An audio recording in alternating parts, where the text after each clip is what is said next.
bienvenue au Popcorn Club, le podcast liégeois où on parle cinéma avec des amoureux de pop culture. Moi, c'est Vincent Todini. Et moi, c'est Caroline Poisson. Chaque mois, un sujet, 2 invités et à manger. Vincent, tu fais péter le popcorn ? Aujourd'hui, on accueille Christophe Mavroudis, qui nous avait déjà fait l'honneur de sa présence pour notre tout premier épisode. Christophe, qui est donc réalisateur, scénariste, monteur, mais aussi ancien journaliste cinéma. Salut Chris. Quel honneur. Et Tout l'honneur ça, est pour tout moi. ça. Et pour la première fois aujourd'hui, on reçoit aussi Vladimir Delmotte, qui est programmateur au Nickelodeon, donc le ciné-club universitaire de Liège. Salut Vlad. Salut et un grand merci pour l'invitation. Avec plaisir. Alors aujourd'hui, on va parler d'un sujet génial, tout simplement, assez sanglant, puisqu'on va parler de Vendredi 13, Caro. Ah oui, vendredi 13, attends. C'est pas le film où il y a une bande de jeunes qui part dans un gîte au milieu des bois, ils invoquent la sorcière du vendredi, c'est ça, non ?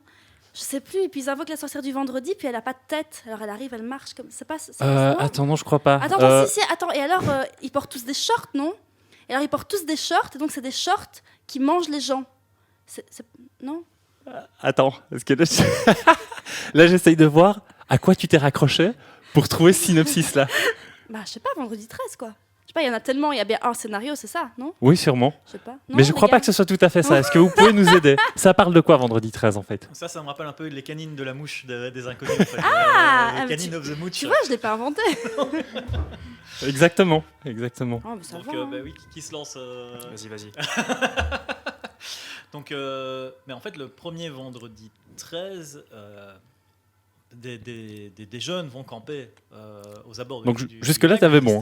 Crystal Lake. Il y en a qui sont en short, mais pas tous. J'ai Et un ils commencent à souvenir de se faire short, tuer, mais pas par le short. Est-ce que je spoil la révélation ? Oh, allons-y, je crois que- allons-y Tu vois, pour parler des allons-y, films. Et ils se font tuer par un tueur qui ne porte pas de masque de hockey et qui n'est pas Jason.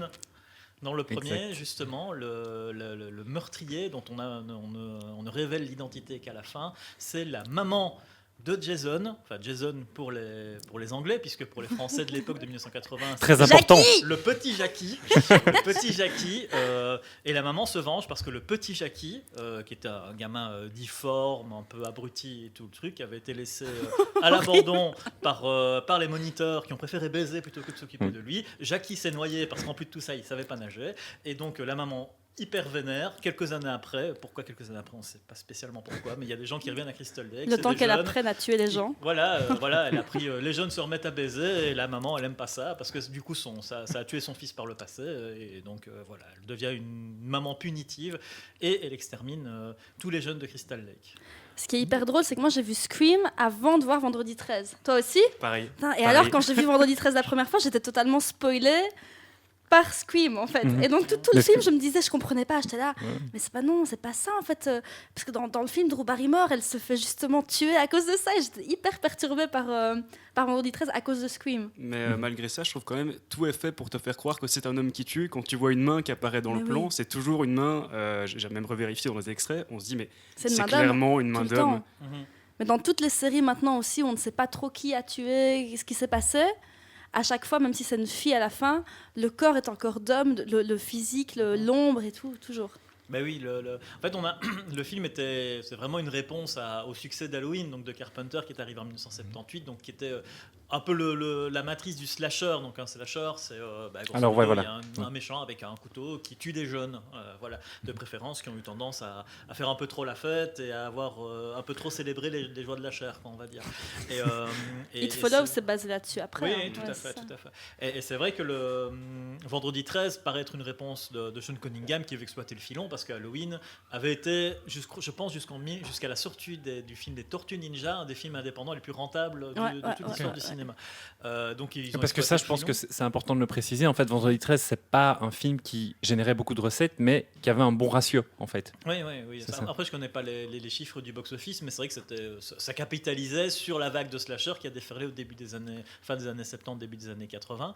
Mais en même temps, le film en lui-même, du fait justement, alors il y a beaucoup de slashers qui nous laissent à deviner qui est le tueur, même le cadre et tout ça, ça rappelle moins Halloween, je trouve, que La Baie sanglante de Mario Bava, qui avait été réalisé en 1971, et où effectivement là, on est dans une baie, en fait il y a toute une série de meurtres qui ont lieu, dont certains vus en vue subjective.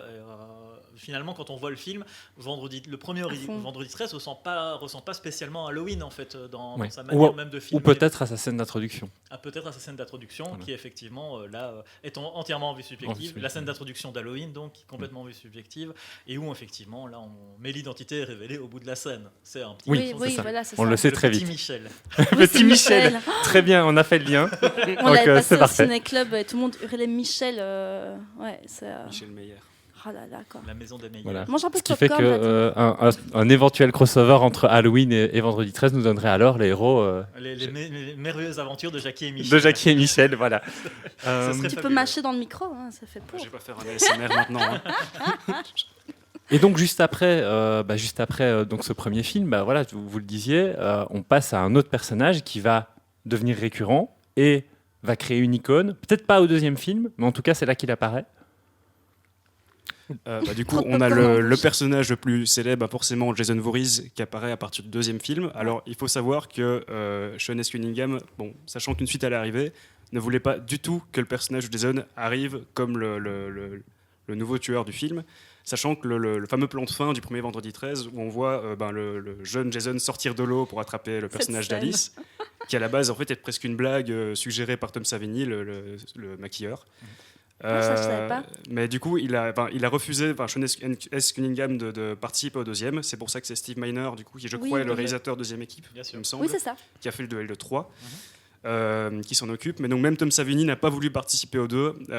Donc c'est assez marrant de voir que malgré tout ça, en fait, c'est le personnage de Jason qu'on retient par la suite. Mais le 2, justement, joue au début sur cette légende de peut-être que Jason est toujours vivant, etc. Mais effectivement, on n'a pas du tout encore l'image iconique du tueur comme on peut avoir par la suite, étant donné que le maquillage, entre guillemets, si on peut parler de maquillage, se résume à un sac à patates sur la tête avec un trou pour un œil. Et que ça a été, je crois que le maquilleur a eu un jour pour préparer ça. Bon, il y a quand même un maquillage en dessous, mais qui est assez risible. Assez rudimentaire. Et donc, cette deuxième histoire, pour la pitcher, c'est en gros un copier-coller du premier. Oui, sauf que Sauf que cette fois-ci, on sait vraiment qui c'est, quoi. Oui. Parce que là, on ne joue plus spécialement sur la vue subjective et tout le truc. Voilà, on a Jackie qui est là maintenant. Maintenant, il s'appelle Jason. C'est le nouveau Jason. Hein. Les Français sont vite rectifiés l'erreur. Pour un peu parler de Steve Miner, mais sans trop s'attarder dessus, en fait, il a retravaillé après avec Sean Cunningham sur un film très sympathique qui s'appelle House. Oui. Et ensuite, il est passé dans le camp de l'ennemi puisqu'il a réalisé un film de la franchise Halloween. Il a réalisé Halloween H20. C'est lui qui l'a réalisé. Ah, c'est lui, c'est vrai. C'est le 7, ça, du coup ? Oui. Saucisse saucette. On est d'humeur très calembour aujourd'hui. Pas du tout, c'est la rentrée. Mais vous avez vu le Vendredi 13, le tout dernier de 2009, où ils reprennent un genre de mix entre le 2 et le... Je sais pas si vous avez vu celui-là. Oui. Au début, il a une espèce de ruban, sac à patates sur la tête. Ce film, c'est n'importe quoi. Au niveau du synopsis, ils ont fait un genre de bouillabaisse de toutes les histoires de Vendredi 13, c'était assez phénoménal. On a le personnage de la mère dans le prologue, si je me rappelle bien, et puis on a Jason avec son sac à patates dans les 10 premières minutes, et puis il trouve son masque qui apparaît dans le chapitre 3. Dans le 3, dans le 3. On y vient au 3. Alors, ça paraît étrange de devoir refaire le pitch en fait, de chacun des films à chaque fois, mais à un moment, ça serait important parce que là, pour le moment, en fait, quand on survole comme ça la série, on se rend compte que c'est un des films qui, en termes de structure, se ressemble très fort. Chaque fois, des jeunes qui vont camper au bord du lac, et puis il y a le gardien des lieux qui n'a pas envie, qui se rebiffe. Mais finalement, c'est quand même une série de films qui, l'air de rien, au fur et à mesure, va tenter de réinventer certaines choses. Alors peut-être que réinventer, c'est un très grand mot pour l'ampleur que se donnent ces films, puisque ça reste des films qui, dans l'esprit, est très série B.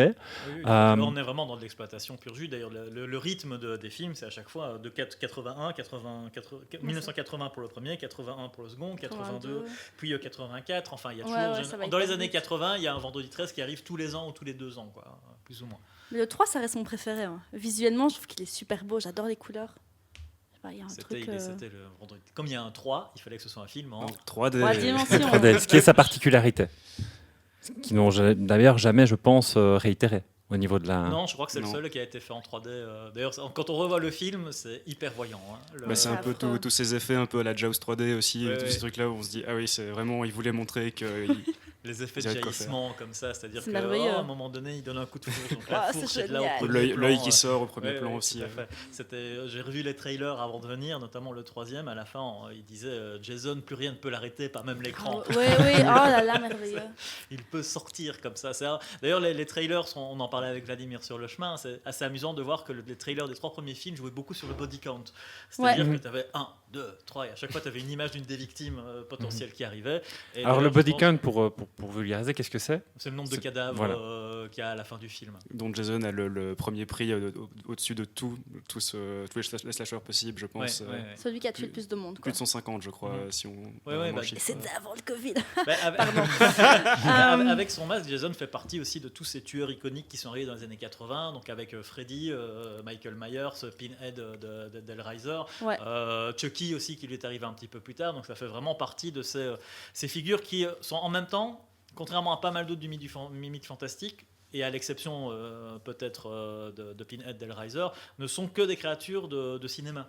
C'est des monstres qui n'avaient pas d'origine littéraire ou autre, contrairement à Dracula, Frankenstein Ouais, ou ouais, autre ouais, chose. ouais. Ce sont vraiment des créatures, des monstres qui sont nés dans le système de production des années 80 et qui étaient vraiment faits qui visaient un public très spécifique aussi à ce moment-là.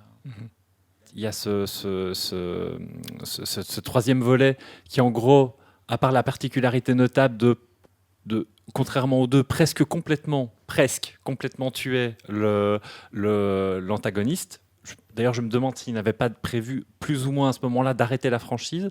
Ça, je ne sais pas, vous pouvez peut-être m'aider. Je ne saurais pas dire, je suis Alors, pas certain. je suis pas certain non plus, mais j'imagine que c'est plutôt avec le 4e au Avec vu le du 4e titre. au chapitre Mais, final. Alors, Oui, ouais. oui, oui, le Ouais. quatrième Alors, chapitre final. Le donc- 3 aussi, évidemment, je ne sais pas si on l'a Donc, pour assez expliquer- répété, c'est le moment où le masque fait son apparition, le masque de hockey devient iconique aussi. Qui est d'ailleurs un grand débat où on ne sait pas trop qui est à l'origine du masque, mais il semblerait que ce soit, enfin, une des hypothèses les plus probables, c'est que ce serait le directeur photo qui a voulu faire des tests pour justement la 3D et qui a été prendre un de ses masques de hockey à lui en fait pour voir comment ça ressortait à l'écran, et du coup en fait ils se sont rendu compte que ça rendait bien et ils l'ont retravaillé en mettant justement les petites bandes rouges sur les côtés. Enfin, il semblerait que ce soit Ouais, ouais. la cause la plus probable, mais bon, tout le monde se dispute toujours maintenant encore pour savoir qui est responsable de ça. Ah oui, chacun veut que ce soit son Ouais, c'est ça. idée, bien Oui, sûr. parce que c'est vraiment devenu en même temps tout le symbole. J'ai presque envie de dire même que l'horreur des années 80 peut presque d'une certaine façon, dans la tête de certaines personnes, c'est le masque de Jason. Ouais, ouais. C'est vraiment quelque chose.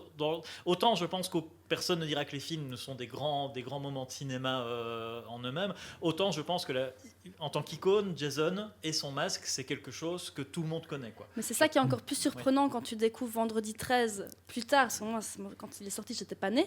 Et quand tu le découvres après, en ayant été nourri par cette icône de masque, le premier, le deuxième, tu comprends rien. Tu te dis, mais c'est quoi cette histoire? Pourquoi il est où le masque? Moi, je cherchais le masque, j'essayais de faire les liens avec Scream, je ne comprenais pas. Je comprends la déception. Tu vois, mais oui, Oui, tu oui, vois, totalement, tu totalement. te dis, mais il est où ce masque? Il est où Jason? Enfin, quand t'as lu des bouquins et tout ça, puis tu vois le film et tu fais, mais D'ailleurs, finalement, dans le 3, quand il le récupère, c'est presque de manière un peu anecdotique, comme ça, exactement. en récupérant sur. Mais là, tu fais quand même, ah! Ouais, quand même, ouais. sur un jeune farceur Oui, c'est qui ça, faisait des oui, blagues en mettant le masque lui-même. Donc fond. c'est très marrant effectivement de voir que c'est complètement anecdotique à la base et puis Oui. qu'après ça n'a plus jamais quitté Jason. Ouais. Ils ont dû se dire que donc l'icône fonctionnait bien. Mais donc pour en arriver à cette fin de troisième volet, donc cette fin de troisième volet, bah, Jason meurt, je mets des guillemets, meurt. Il meurt Et jamais. alors le début du quatrième, qu'est-ce qui Ah se bon. passe? En fait, il n'est pas mort. Et en fait, ça va devenir récurrent. Au début Oui. du 4, c'est comme Michael Myers aussi, c'est-à-dire que Exactement. ils ont le côté increvable sans qu'on cherche spécialement à expliquer pourquoi. D'ailleurs, souvent quand ils essaient d'expliquer à un moment donné, Mais- on se dit qu'on n'en a pas besoin finalement de savoir pourquoi. Même si dans Halloween, c'est un peu expliqué. Ils finissent par le dire, oui, oui. Puis, Même ne serait-ce que la phrase de Donald Pleasance, ça, je crois, Oui. qui dit c'est le mal absolu et que ça te suffit en fait. voilà, oui, oui. Voilà. Donc, Là, on n'a même pas d'explication de ce Ah bah genre. voilà, C'est le qui- film. En fait, c'est-à-dire que le film, j'ai l'impression, l'animation fonctionne tellement sur ses codes que en fait on a eu plus besoin de le justifier scénaristiquement en fait que d'autant que jusque là et pendant un bon moment en fait les films de Vendredi 13 sont pas des films fantastiques à proprement parler. C'est des films d'horreur, c'est des slashers, c'est ce qu'on veut, mais il n'y a pas d'éléments surnaturels dedans. Même pas comme un Freddy ou un... Voilà, exactement. Jason, c'est pas une créature surnaturelle. Alors il est robuste, il est acrobate, il est ce qu'on veut, mais c'est pas encore. Pas encore, oui. à ce stade. Voilà, et donc on en vient au 4e volet. L'ultime retour.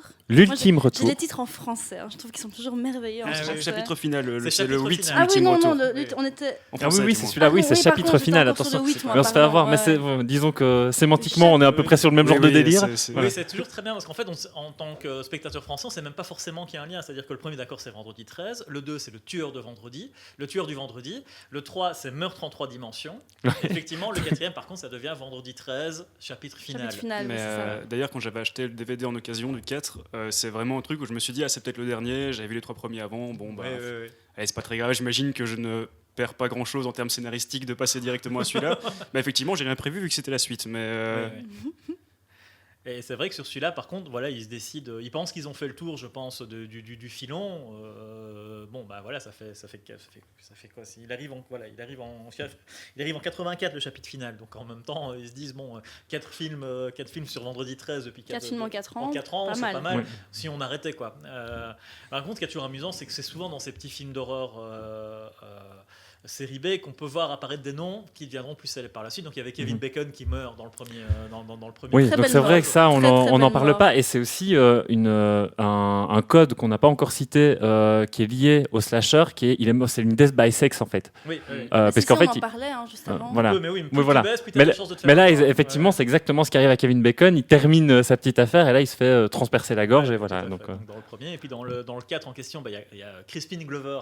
oui, incroyable. Donc c'est voilà. Le C'est vrai père qu'on McFly en personne. voilà, c'est ça. Donc quand on se refait les vendredis, c'est pas forcément un truc auquel on est préparé ou ce dont on se souvient, mais oui, il y a le papa de Marty McFly qui est dans. Et qui a une technique de danse très particulière. Oui. J'invite tout le monde à revoir le film pour voir Crispin Glover. Et puis il y a aussi donc Corey Feldman. Corey Feldman, donc un futur Goonies, qui là va être celui qui va tuer Jason, puisqu'il prend le rôle du seul personnage qui revient qui est vraiment le seul véritable À ennemi partir de de là, Jason ouais. de manière récurrente, qui est Tommy Jarvis, qui reviendra donc dans 3 films. Donc, qui Oui, reviendra dans tout à fait. celui-ci, oui. où théoriquement il tue Jason, mais encore une fois, Mais en C'est fait, ça. non. mais en C'est fait, ça. non. Faut savoir que souvent, je sais pas si j'ai été étonné de voir à quel point on joue souvent sur la bêtise, enfin l'état mental de Jason pour finalement l'abattre. C'est-à-dire qu'à un moment donné, on s'est passé pour sa mère. Je pense que c'est dans le 2 où il y a le personnage principal Dans le 2, dit ouais. Dans- Jason. Ça fonctionne elle dans le l'engueule 2, comme sa mère. Et ça- Et ouais. là, dans le 4e, Corey Feldman, qui est présenté comme un génie du maquillage et tout le truc, se grime en Jason jeune Lui, ouais. pour le troubler et parvenir à la C'est même utilisé dans le remake d'ailleurs. Oui, Ouais. totalement. Ouais. Mais Le remake, suite, Ouais. on ne sait pas. Mais on y viendra. Mais j'ai jamais compris comment Oui, il tu avait sais que je suis compris passionnée par ce film. tout ce système-là, moi, le personnage de Tommy Jarvis, justement, dans le 4. Mhm. Au final, mais je trouve que la scène de fin, mine de rien, par rapport aux autres Vendredi 13, même ceux qui viennent après, hein, où tu as quand même ce truc où tu attends de voir les meurtres, il y a quelque chose d'assez jouissif à voir ça, Bien sûr. Ouais.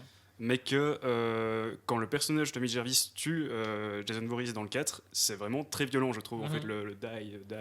Ouais, ouais. Oui, tout à fait. Je pense qu'il y avait cette idée que Tommy pouvait devenir fou. Mm. Je crois que ça, par contre, il l'avait déjà mis, ce qui allait être exploité dans la suite, d'ailleurs. Bien hein. sûr. Mais jamais totalement.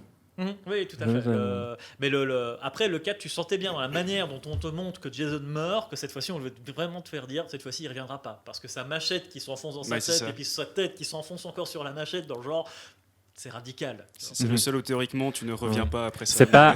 C'est pas genre un coup de hache qui ne pète même pas complètement le masque et on se dit c'est bon, il a juste une hache dans la tête, un bout de hache dans la Un tête. petit bout de C'est tout le c'est monde en peut fait vivre comme ça avec qu'il ouais. meurt dans le 3, je crois. Et donc Ouais. et en fait, on l'emmène à l'hôpital et là il se réveille à l'hosto. Voilà. On Voilà. n'explique pas comment. Et donc la fin du 4, c'est là par C'est contre vrai, quand c'est tu beaucoup décris plus comme ça, radical. tu as vraiment l'impression qu'ils se disent là, vous avez cru dans le coup de hache, maintenant, comme vous ne pouvez plus croire simplement au petit coup de hache, on va vous montrer la machette qui rentre dans la gueule. Et Et ça c'est va. aussi vraiment, dans ce film-là, on s'attarde sur le visage de Jason Mhm. adulte. On l'avait entrevu furtivement à la fin du 2, où d'ailleurs, fin du paradoxalement, 2, il ouais. était tout chevelu, tout barbu et tout le truc. Oui. Un peu. On Dans a le 3, l'impression on le que voit c'était pas Deliverance. Dans le Oui, ça 3, à fond. si, je pense qu'on l'entrevoit. Un petit Effectivement, côté ouais. délivrance des tours mortels quoi, dans Ouais, le ouais. 2, et puis en fait... Puis après, il devient glabre. Oui, c'est ça. On comprend pas trop pourquoi. C'est vrai que l'air de rien, même s'il passe son temps à massacrer des jeunes gens, il y a des moments où il se prend des coups. Il se prend du dégât, et je me demande si à un moment, on peut pas se dire allez, c'est bon. Là, on imagine qu'il a brûlé. Tu vois, c'est bon, c'est normal qu'il ait plus de cheveux. Oui, il va prendre effectivement de plus en plus.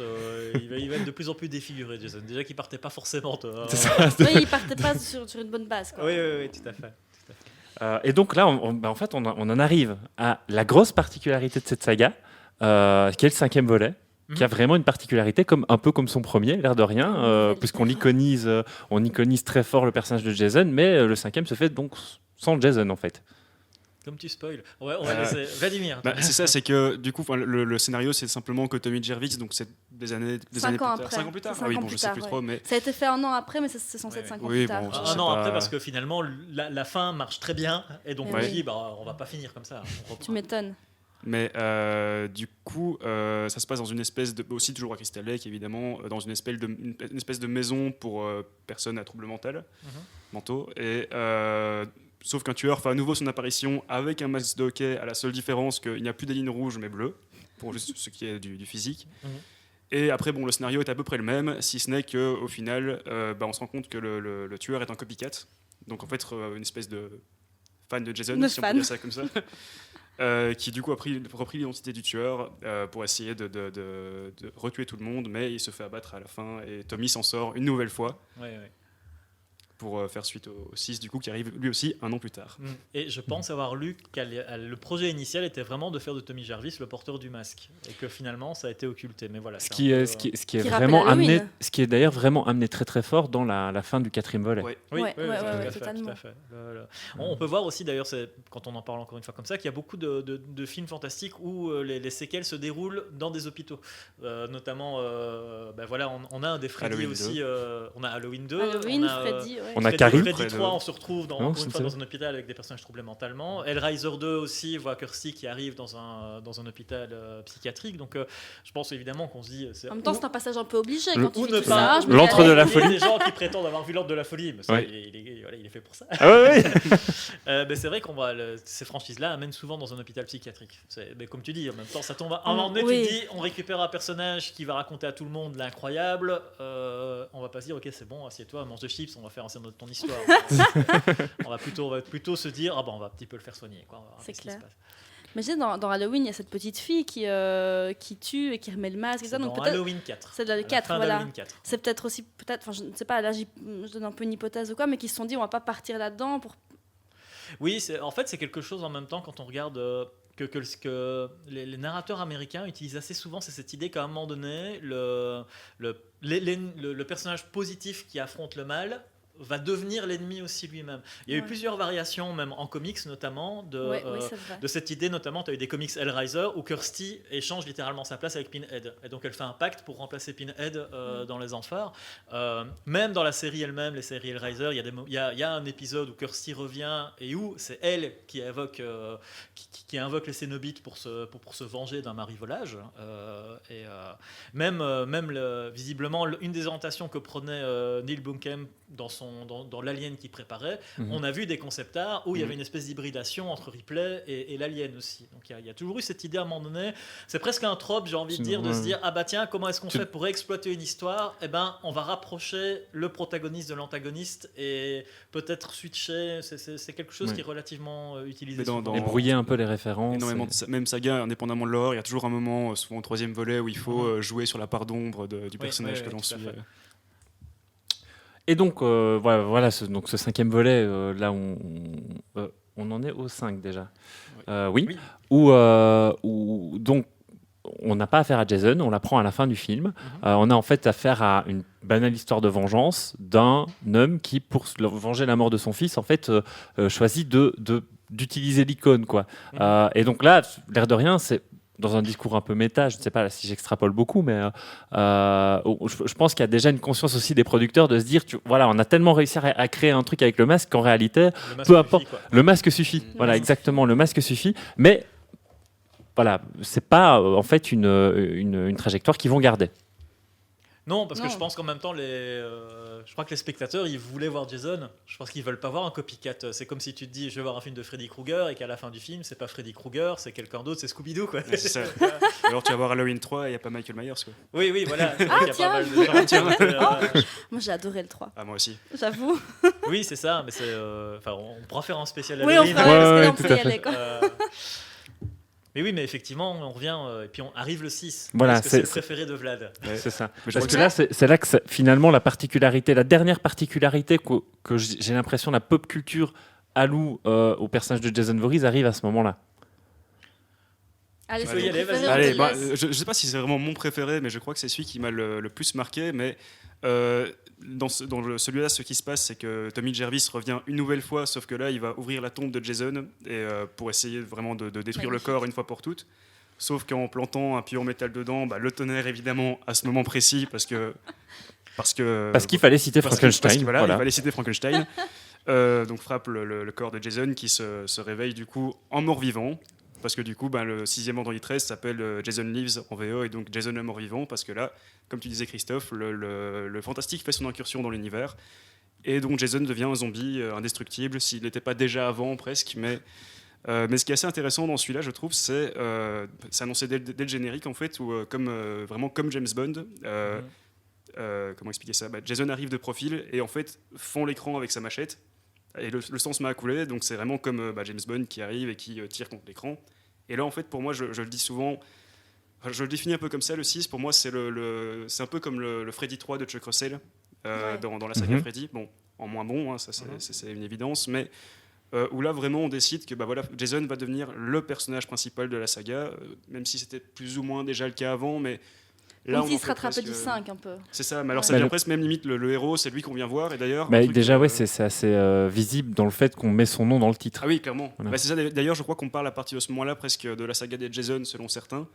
Mais que c'est d'ailleurs un truc que j'ai remarqué dans celui-là, qui a pas à ma connaissance dans les autres, ou en tout cas pas volontairement, c'est que c'est le seul de tous les films où il y a certains plans où en fait on ne suit que Jason tout seul, parfois au ralenti ou juste en vitesse normale, mais qui parfois se met comme ça entre deux séquences où juste on va, au lieu de voir par exemple des ados fuir Jason, en fait on va le voir lui En train traquer de les jeunes. poursuivre. Très Traquer souvent, les jeunes. voilà, ça. c'est un peu ce côté où voilà, d'où le tueur va arriver, etc. Quand on attend un peu un meurtre qui va arriver de manière assez évidente.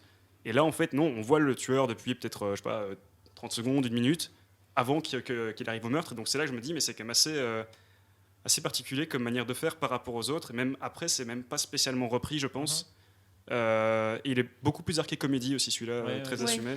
Oui, Je c'était trouve qu'il quelque assume chose. beaucoup plus le côté jubilatoire du meurtre aussi. Totalement. Les meurtres Oui, sont beaucoup totalement. plus variés et on sent bien effectivement que j'ai un peu l'impression que il y a un côté splatstick qui est beaucoup plus assumé aussi. De se dire, on va faire un spectacle d'Halloween qui est fun, qui est généreux, qui en donne. Et je trouve, pour ma part, que c'est le mieux rythmé de tous. C'est-à-dire que c'est un De film, loin. je peux le revoir et je m'emmerde jamais. Quoi. Vraiment, il Mhm. n'y a pas un moment où je me dis, justement, parce que je pense qu'il mord à fond dans le côté iconique de Jason. Et c'est un peu, vous avez pas eu Jason dans le premier, on vous a dupé avec celui-là. Bah, vous aurez celui-là, deux fois Ouais, plus de celui-là, Jason. vivant, 2 fois plus de Jason. Et en plus, maintenant, c'est un zombie, donc il est encore pire. Parce que c'est vrai que là aussi, sa nature de zombie, dès le début, on voit son visage putréfié et tout le truc. Donc, alors évidemment, Tommy lui rend, dans un geste de provocation, il lui rend son masque dès le début parce qu'il jette, tiens, Jason, ton masque. Juste avant, évidemment, de planter le fameux truc et la résurrection à la Frankenstein. Il fallait le faire quand Bah même. oui, Hein. il Vraiment, fallait oser. Hein. Pauvre Tommy. Ouais. Il aurait dû faire ça par beau temps. Mais oui. Il n'y avait pas de souci. Quelle idée. Voilà. Mais il y a Donc- vraiment ce côté cadeau aux fans du 6, quoi. à Vraiment fond. de se dire, allez, ça vous a manqué, on vous donne tout, quoi. Oui, tout Mais à fait. c'est marrant parce que moi, quand j'étais petit, j'étais un des. Je crois que je dois être dans les dernières générations à avoir connu les vidéoclubs. Et justement, il y avait tous les Vendredi 13 qui étaient sur les étagères.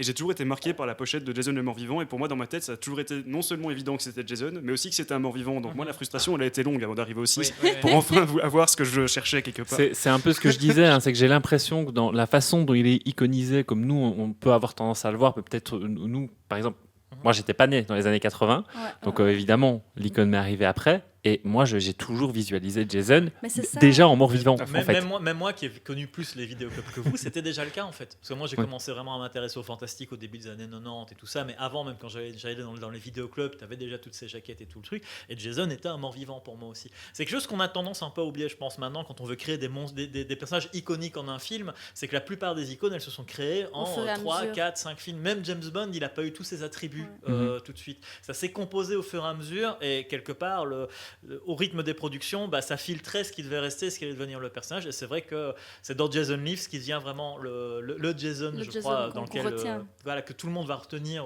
comme, avec toutes ses particularités. C'est un mort et tout le truc. Et je pense aussi qu'à partir de celui-là, ils vont essayer à chaque fois de trouver un argument en plus pour que les spectateurs reviennent. C'est-à-dire que je crois qu'ils se rendent bien compte que juste un body count c'est plus suffisant et que pour que les spectateurs reviennent, il faut mettre Jason dans une autre situation ou le mettre devant un autre adversaire. Il faut quelque chose qui renouvelle, quoi. On va en reparler. Mais dans ce que tu dis, ça prouve vraiment que c'est devenu le personnage principal en fait. Oui, Du bien coup, sûr. ça, c'est- Je me rappelle pas des Jason jaquettes, à la plage. Ouais, Jason.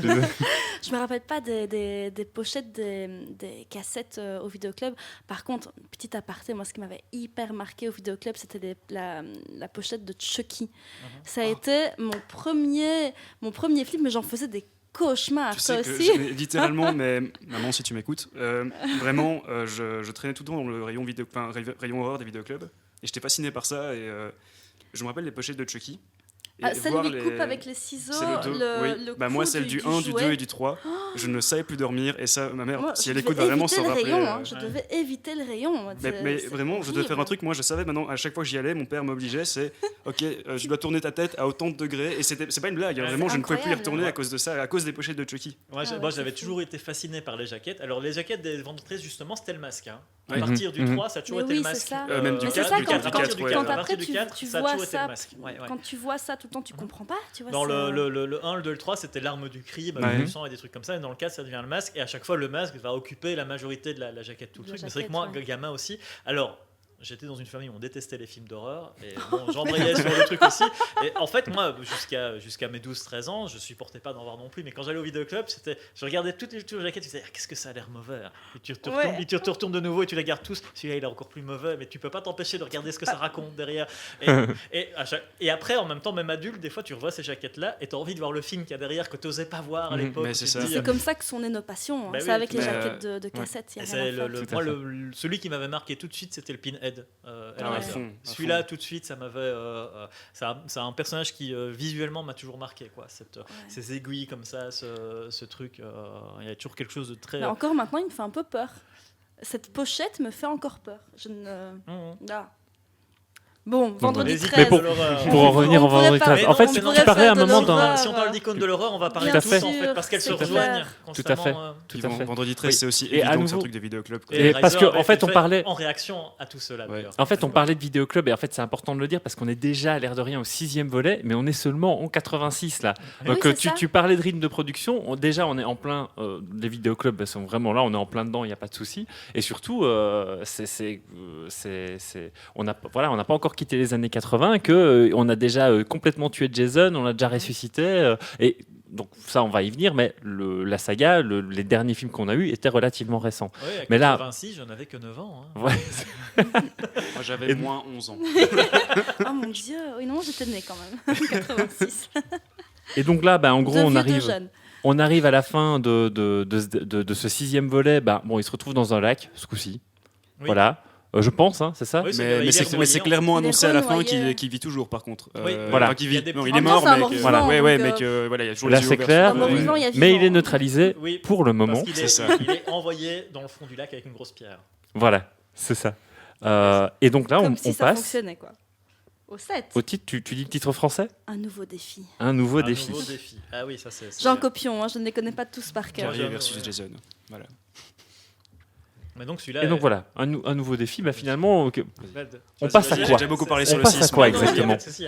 Allons-y. Celui-là, en fait, ce qui m'avait frappé, en fait, je les avais vus justement aussi à un moment donné, je les avais tous vus à la suite, histoire et notamment, j'avais vu le 6, puis le 7.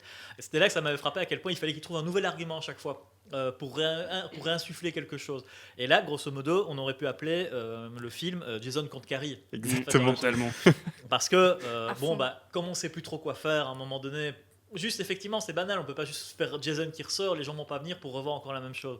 Donc cette fois-ci, c'est une fille qui est dotée de pouvoir, qui vient s'installer tout près de Crystal Lake, et encore une fois, pas de bol pour elle et pour tout le monde. Elle est hantée par un traumatisme lié à la mort de son père. Elle veut essayer d'utiliser ses pouvoirs pour ressusciter son père, des pouvoirs qu'elle maîtrise mal. Elle le fait à proximité de Crystal Lake et résultat, ses pouvoirs tombent sur le seul mort-vivant qu'il y a au fond du lac. Pas de bol. Hein. Ça aurait pu être une belette, mais non, c'est évidemment notre Jackie. Notre Jason qui ressort et qui cette fois-ci, la particularité pour le coup, c'est qu'il va affronter une personne qui a des pouvoirs télékinétiques qui peuvent lui poser problème, quoi. Ça va être un peu tout ça. Mais c'est toujours un film en fait dont je me rappelle peu des détails en fait là-dessus. À part son pitch de base, je pense que le reste du déroulement du film est assez classique, assez banal. C'est assez classique, si ce n'est qu'il combat un ennemi du coup là qui devient qui est complètement inédit, étant donné que c'est une espèce de Carrie 2.0, mais moi, tout ce que je retiens vraiment du film, honnêtement, je trouve que c'est le plus beau Jason de toute la saga, en fait. Visuellement, parce qu'il est vraiment là, tout en putréfaction, de veste déchirée, quand on le voit notamment sans masque, et que c'est une sacrée... C'est un plus gros boulot de maquillage, évidemment. C'est ça, évidemment, oui. Notamment quand il sort du lac au début, on voit son dos finalement, ce qu'on filme jamais rarement, ce qu'on filme rarement, et tout est déchiré, on voit son dos, on voit ses côtes, on voit tout. Alors moi, j'ai une impression par rapport à la façon dont l'acteur évolue. Déjà, je pense qu'il y a eu plusieurs acteurs qui ont incarné Jason. Tout à fait. Mais il faut savoir que à ce moment-là, actuellement, beaucoup de gens disent que Jason est incarné par Ken Hodder, mais Ken Hodder n'est pas encore arrivé là ici. Oui. Il n'est pas arrivé au 7 justement. Moi, c'est au 7 pour moi qu'il est arrivé. Oui, tout à fait. C'est ici qu'il arrive. Ah voilà. C'est ici qu'il arrive. Et justement, ce que je voulais dire, parce que tu parlais de ce plan, et je m'en rappelle très bien, c'est là que je me suis dit, tiens, c'est là que je me suis dit, Jason, il a l'air moins gros et moins gauche, et plus bodybuildé finalement, tu vois. Et donc voilà, tu me dis que l'acteur en fait avait changé. Et moi, c'est clairement un truc qui m'a frappé quand je regardais les films, c'est le changement physique du personnage, quoi. Mais surtout parce que maintenant, on les regarde. C'est un peu comme avant, quand on regardait une série télé, on la regardait une fois par semaine, que maintenant on binge-watch à fond. À l'époque, en un an, les gens peut-être ne se disaient pas, ne voyaient pas aussi fort. C'est ça, ils ne retenaient pas aussi fort le corps. Nous, quand on fait nos soirées folles et qu'on s'enfile les films, d'office, même si on fait 2 soirs d'affilée, on va directement voir la différence d'acteur. Que peut-être qu'à l'époque, quand tu le vois un an après, c'est pas la première chose sur laquelle tu cales. En fait. Ça se voyait assez fort aussi dans la saga Halloween où Michael Myers n'arrête pas de gonfler au fur et à mesure que ça avance. Alors, est-ce que c'est aussi l'ombre de Terminator qui traîne encore aussi puisque ce sont des personnages increvables et donc du coup en même temps en 84, il y a James Cameron qui a débarqué avec ça, qui dans le genre monstre imbattable, qui en plus de par sa stature même ne peut qu'écraser les adversaires et ça s'impose comme une évidence. Est-ce que ça a eu son influence aussi? Un truc pareil, je pense que ça ne peut pas ne pas un tout petit peu infuser l'esprit des gens. Tout à fait. Je crois que c'est d'un point de vue marketing, ça fait aussi partie du jeu, ne serait-ce déjà à partir du 4 où on voit qu'en fait il reste la trace de la hache dans le masque de Jason. C'est bête à dire, mais c'est des éléments qui marquent. On voit ça même chez Chucky aussi, on voit avec les cicatrices qui évoluent de film en film. Au fur et à mesure, il est bien dégueulasse, Chucky. Ouais, à part Pinhead dont tu as parlé tantôt, qui lui ne change pas beaucoup. Si, mais peut-être pas dans le... Il est déjà bien arrangé au début. Oui, comme Freddy, il est déjà tellement bien arrangé au début que... Et donc voilà, effectivement, je pense que ce 7e volet, qui reste, je crois, assez principalement autour de Crystal Lake, si ça s'appelle toujours Crystal Lake à ce moment-là. Donc la particularité, c'est un ennemi qui change, et puis il y a une autre particularité dans le suivant, où là, on va mettre Jason dans des situations un peu plus improbables, quoi. Vous pouvez nous en dire plus? Vendredi 13/8, qui s'appelle donc l'ultime retour en VF. Donc déjà, je rappelle que le 4 s'appelait Chapitre final, qui a 18, et l'ultime retour, qui en a encore 2. Et donc en VO, Jason Takes Manhattan. Donc le titre annonce bien la chose. Donc le lac de Crystal Lake est en effet lié à Manhattan. On ne sait par quel subterfuge. Habile, mais qu'en gros on se retrouve encore dans une situation de jeunes étudiants qui vont se faire massacrer et partir en bateau vers Manhattan. Je ne sais plus par contre dans quel contexte ils se rendent à Manhattan. C'est une fête étudiante. Moi j'avais évidemment. Moi j'avais retenu que c'était un voyage scolaire, mais un truc comme ça. Oui, c'est des étudiants qui vont. Voyage scolaire d'étudiants. Voilà, c'est parfait, très bien. Et très simplement, Jason va se rendre sur le bateau. Alors ce qui est assez mensonger pour moi dans le clip, dans le titre, pardon, c'est que je pense qu'on passe à Manhattan peut-être 25 minutes sur le film. Le dernier quart d'heure, je crois. 25 minutes, je pense être gentil, mais voilà, ils vont arriver à Manhattan et. Ouais, voilà. Et là aussi, je ne sais quoi dire de plus. On commence à voir qu'il y a ils accordent de moins en moins de soin dans la manière de justifier le retour de Jason aussi au fur et à mesure. Je me rappelle bien, dans celui-là, il se fait simplement attraper par l'ancre d'un bateau, bateau de plaisance qui passait dessus. Je pense qu'il se ramasse encore un coup électrique, un truc ainsi. Et puis, hop, il remonte sur le bateau. Par rapport à ça, je pense que c'est pour moi un truc qui revient aussi, je crois, dans Jason X, où c'est assez intéressant, ça dit la manière dont il revient. Enfin, ridicule mais intéressant dans le contexte. Est-ce que c'est pas justement deux ados qui copulent sur un bateau et que ça crée une décharge électrique dans l'eau? Oui, et donc en fait c'est comme si justement tous les tueurs on essaie le sexe c'est mal. C'est sûr que c'est du côté de Jason, parce qu'on dit souvent qu'il y a un côté très moralisateur dans les slashers, c'est vrai que je peux tout à fait l'entendre, mais je trouve que c'est très marqué dans le cas de Jason justement. Et après ils vont s'en rendre compte parce qu'ils vont constamment jouer de l'ironie de ça. Mais c'est vrai qu'en fait c'est si on le compare encore une fois à Michael Myers, alors oui il tue des gens qui baisent. Mais Carpenter a toujours justifié ça dans son sens de dire de toute façon c'est le personnage, c'est le mal absolu, et donc du coup il tue de la manière la plus efficace possible. Et à quel moment est-ce qu'on est peut-être le moins vigilant avec le pantalon sur les chevilles? C'est quand on a le pantalon sur les chevilles. Il a toujours un peu expliqué ça comme ça. Il dit Jamie Lee Curtis n'ayant pas dit sexuelle dans le film, et comme elle s'occupe d'enfants, elle est en vigilance, et c'est pour ça qu'elle est en mesure d'affronter Michael Myers quand il arrive. L'origine de Jason, elle est vraiment liée au fait que des étudiants aient baisé. Mais il y a vraiment, oui, c'est ça. Et puis il y a même un discours, je vais dire, qui est tenu à un moment et sur lequel il y a beaucoup d'emphase dans le premier film de la mère qui explique ses raisons. À un moment, il y a toujours ce genre de scène. Le point de départ, c'est vraiment parce que des jeunes ont forniqué. C'est la raison de sa mort, donc c'est peut-être la vengeance qui est toujours là. Donc voilà, mais là, il y a vraiment un lien très net entre le fait que des ados aient baisé et l'émergence et la naissance du mal, quoi. Ce qui n'est pas forcément la lecture qu'on peut faire d'Halloween.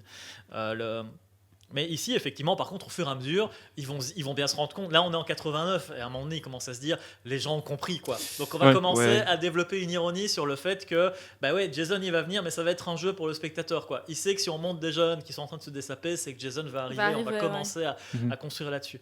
Ce qu'il y a de particulier dans celui-là, outre le fait que, on promet qu'il va arriver Manhattan, alors il y arrive, mais il y reste pas très longtemps, c'est qu'il y a un truc assez difficile à comprendre au niveau de l'intrigue, où on revoit Jason enfant, parfois avec un visage normal, parfois le visage déformé, et ça hante Jason à tel point qu'à la fin, c'est même cette espèce de gamin qui attrape Jason et qui le repousse vers le fond de l'eau, sans que j'ai jamais vraiment réussi à comprendre ce qu'on essaie de nous dire en fait. C'est un peu avec des visions un peu oniriques, notamment d'un personnage qui regarde par un hublot et qui voit le gamin qui se noie. Donc c'est la noyade de Jason quand il était petit. Mais je sais pas trop où justifier son état mental. Oui, je sais pas trop où on veut nous amener. Il a vécu des sales choses. Mais je trouve qu'il y a une scène. Là, on voit aussi à nouveau la tête de Jason réel sans masque, que je trouve pour le coup assez vraiment raté dans celui-là. Le film est pour moi vraiment un des moins bons de la saga, mais ça me fait rebondir là-dessus parce qu'il vraiment à ce moment-là, je me rappelle qu'il pousse une espèce de cri assez très enfantin au moment où il enlève son masque, qui n'était pas le cas dans les autres. Qui peut rappeler justement ce côté complètement enfant, parce que Jason est complètement un enfant en fait depuis le début, mais j'ai pas beaucoup de souvenirs du 8 par contre. Mais en fait ça m'avait frappé parce que en fait je comprends pas trop, je sens qu'il y a une intention de remontrer peut-être effectivement comme tu le dis qu'il y a un côté gamin chez Jason et tout ça, mais ça s'articule de manière assez étonnante. Alors pour l'anecdote, en fait on a un acteur dedans qui s'appelle Ken Kirsinger, qui joue un cuisinier qui se fait tuer dans cet épisode, et en fait c'est lui qui va jouer Jason dans le remake, pour la petite anecdote. Ok, d'accord. C'est marrant ça. Voilà. Merci, monsieur anecdote. Non, ça m'avait assez le remake, moi, j'adore ce film. C'est vrai. Oui, je sais, on arrivera après, on y arrivera après. On va y arriver. Mais je crois qu'à ce moment-là, ils ont déjà, je pense que même, on arrive déjà à la fin des années 80 et on est en 89. Il y a une lassitude en fait, je crois, même par rapport à ces personnages iconiques qui est en train de s'installer pour le spectateur. Mais d'ailleurs, j'ai l'impression en France et en Belgique, c'est un DTV celui-là, c'est-à-dire qu'il ne sortira pas en salle. Oui, Jason Takes Manhattan, il y avait juste, je me rappelle. C'est un peu le gendarme à New York en même temps. Oui, c'était une grande affiche dans les vidéoclubs. Je crois que c'était un grand événement de vidéoclub avec Jason, Manhattan et le couteau qui passe au-dessus de la ville. Ça donnait envie de le voir malgré tout. C'est ça. C'est sûr que c'est un truc très vendeur. Il y a un côté un peu pulp comme ça, je trouve, dans la manière dont il le vend, qui n'est pas pour moi pas du tout présente dans le film. Mais non, tout à fait. Oui, ça n'a pas du tout la dimension de l'affiche. Oui, et en fait, c'est marrant parce qu'elle citait des gendarmes à New York, voilà. Mais c'est en fait, j'ai l'impression que ce film-là finit par totalement assumer un côté juste complètement potache. Ouais. Et finalement, le côté splatstick que tu disais, qui était très présent dans les précédents, finalement, ça laisse plus de la place à une espèce d'humour gras un peu bas du front. Moi, je me souviens de la scène avec les punks à New York, c'est juste pour te décrocher un sourire, voilà, et te dire, oh oui, tiens, rigolo. On a bien de rire les punks dans les ouais, voilà. Mais je pense qu'il y a aussi un peu ce truc comme ils nous ont fait dans Jurassic Park 2, qu'on t'annonce que ça va être à New York, donc tu t'attends à 15 000 scènes. Enfin, c'est pas New York, mais peut-être Jurassic Park 2. sais Ils plus, arrivent, San Diego. San Francisco. San Diego, bon. San Diego, c'est San Diego. Ouais. Et t'as vraiment ce truc où t'attends, parce que dans les images de bande-annonce, t'attends vraiment la venue dans la ville, et au final, c'est le dernier quart d'heure du film. Oui. Donc t'as vraiment ce truc un peu aussi, d'appât pour le public, tu vois, Jason à New York, bah ouais, mais bon, Jason à New York, un quart d'heure, quoi. Oui, puis après, t'as envie de dire, oui, Jason à New York, mais en fait, qu'est-ce qu'il va faire de plus Exactement. Exactement. Finalement, outre le fait que t'as Jason qui arrive en ville, ok, c'est de la boxe. Mais tu vas faire quoi avec ça? Et en fait, moi, j'ai une réflexion par rapport à ce film-là, c'est que je trouve à quel point ça a tendance à montrer les ficelles d'un slasher, dans le sens où quand tu es à Crystal Lake, tu te dis, c'est des gens, ils sont isolés, ils sont dans leur coin. Oui, c'est ça. S'ils meurent, ils peuvent pas appeler de l'aide, aucun problème. Quand tu es à New York, tu as l'impression que tout le décor ne sert à rien. Il y a des gens, ils voient des gens courir paniquer, ils voient que c'est quand même un mort-vivant. Il a un aspect super inquiétant. Les gens le voient passer, rien à faire. Il y a juste des punks qui ont peur. C'est marrant que lui n'agresse pas les gens non plus spécialement. Et c'est ça, c'est exactement ça. Mais ça me rappelle dans Last Action Hero, quand le méchant arrive dans la ville et il est tué. Ouh, j'ai tué quelqu'un, je viens de tuer un homme. Et ça. tout le monde s'en fout. Ah oui, au final, finalement, en fait, c'est c'était très trop logique. réaliste. Mais C'est c'est ça. très logique. Je crois que pour le coup, ça montre aussi que malgré tout, même si je veux dire, il n'y a pas une mythologie de Jason particulièrement riche, mais si tu l'enlèves de Crystal Lake, il y a un truc qui fonctionne plus. Ouais. Quelque part, je pense que c'est un peu tu ferais un Terminator qui se passerait que dans la forêt. Ce serait peut-être a priori sympatoche comme idée, mais Ça à un s'appelle moment Predator. donné, tu dirais Ouais. le Terminator n'est oui. pas dans une forêt. Mais oui, parce que sinon, pourquoi est-ce qu'il se déguiserait? Oui, c'est ça. oui, c'est ça. Tu vois, t'as tout ça qui entre là-dedans. Alors, mais c'est très clairement là. D'ailleurs, il va y avoir un gap après. Celui-là, le réalisateur en était mécontent de Manhattan. Apparemment, il n'a pas su faire ce qu'il voulait faire. Et puis après, il y a 4 ans avant de voir arriver un nouveau Jason. Donc, qui s'intitule Jason va en enfer. Jason Goes to Hell. Ah là, ils ont fait un titre qui ressemble en français. C'est assez rare pour être les mentionné. 90s étaient arrivés, ils se sont dit non, on va arrêter de déconner là. On arrête de rire là. Merveilleux film. Donc voilà, quelle est la particularité de ce film? Parce qu'il y en a une petite quand même. Déjà, la première à ce moment-là, c'est Une que Sean S. Cunningham en fait avait complètement lâché la saga. Alors il me semble qu'il a récupéré les droits pour cela, donc retourne en tant que producteur sur les 2 opus qui suivent. Donc Il s'est dit bon, on arrête de faire de la merde, je reviens. c'est ça. Mais donc la particularité de celui-là, alors Jason revient pour une xème fois à Crystal Lake avec une apparence assez différente que d'habitude. Différent. Sans qu'on sache comment il est revenu à Crystal Oui, Lake. il n'y a aucune on explication, voilà, mais voilà, on dirait presque un spin-off pour le coup celui-là. Et l'armée arrive, l'encercle, le tue quasiment, oui, c'est ça. Ils le font exploser. C'est ça. Immédiatement, hein. C'est immédiatement dans le film. On se dit oui, bon, bah, c'est peut-être que vous auriez dû le faire avant, mais bon, ça c'est malheureusement ça arrive si tard. Et déjà, après, pourquoi est-ce que l'armée s'intéresse d'un coup à Jason pour le truc? On sent qu'entre-temps, Jason a changé de statut aussi. C'est-à-dire qu'il est connu de tout le monde, donc on s'imagine que maintenant, ça devient un problème national. C'est ça. C'est plus une légende. Ouais. Depuis qu'il est passé à New York. Il est allé à New York, voilà. On l'a filmé. Et alors, il y a tout un système avec un chasseur de primes, quelque chose comme ça, qui essaye en fait, de retrouver le corps de Jason parce qu'en fait, son âme s'infiltre maintenant dans les corps des vivants et donc il faut essayer de détruire toute son âme, etc., qui est symbolisée par une espèce de monstre ou je ne sais plus quoi. Mais celui-là, j'avoue que je ne l'ai plus trop en tête. Ça fait très très longtemps et qu'il était très particulier. En fait, c'est le premier que j'ai vu de la saga. C'est le premier. En fait, c'était l'époque. On est au début des années 90, on est en 93, donc c'est le moment où moi je commence à bouffer énormément de films. Et en fait, c'est le premier Jason qui sort à ce moment-là. Et donc, à ce moment-là, c'était qu'une sortie vidéoclub. Il y avait eu 2 versions du film. Celle qui était sortie en vidéoclub était une version non censurée, mais la sortie salle aux États-Unis avait été expurgée de plans les plus sanglants. Et effectivement, comme Vladimir le disait, il y a un changement dans la prod, c'est-à-dire que c'est New Line là, qui récupère les droits de Jason. New Line qui produisait également les Freddy, ce qui va amener forcément un regroupement attendu des 2 franchises depuis longtemps.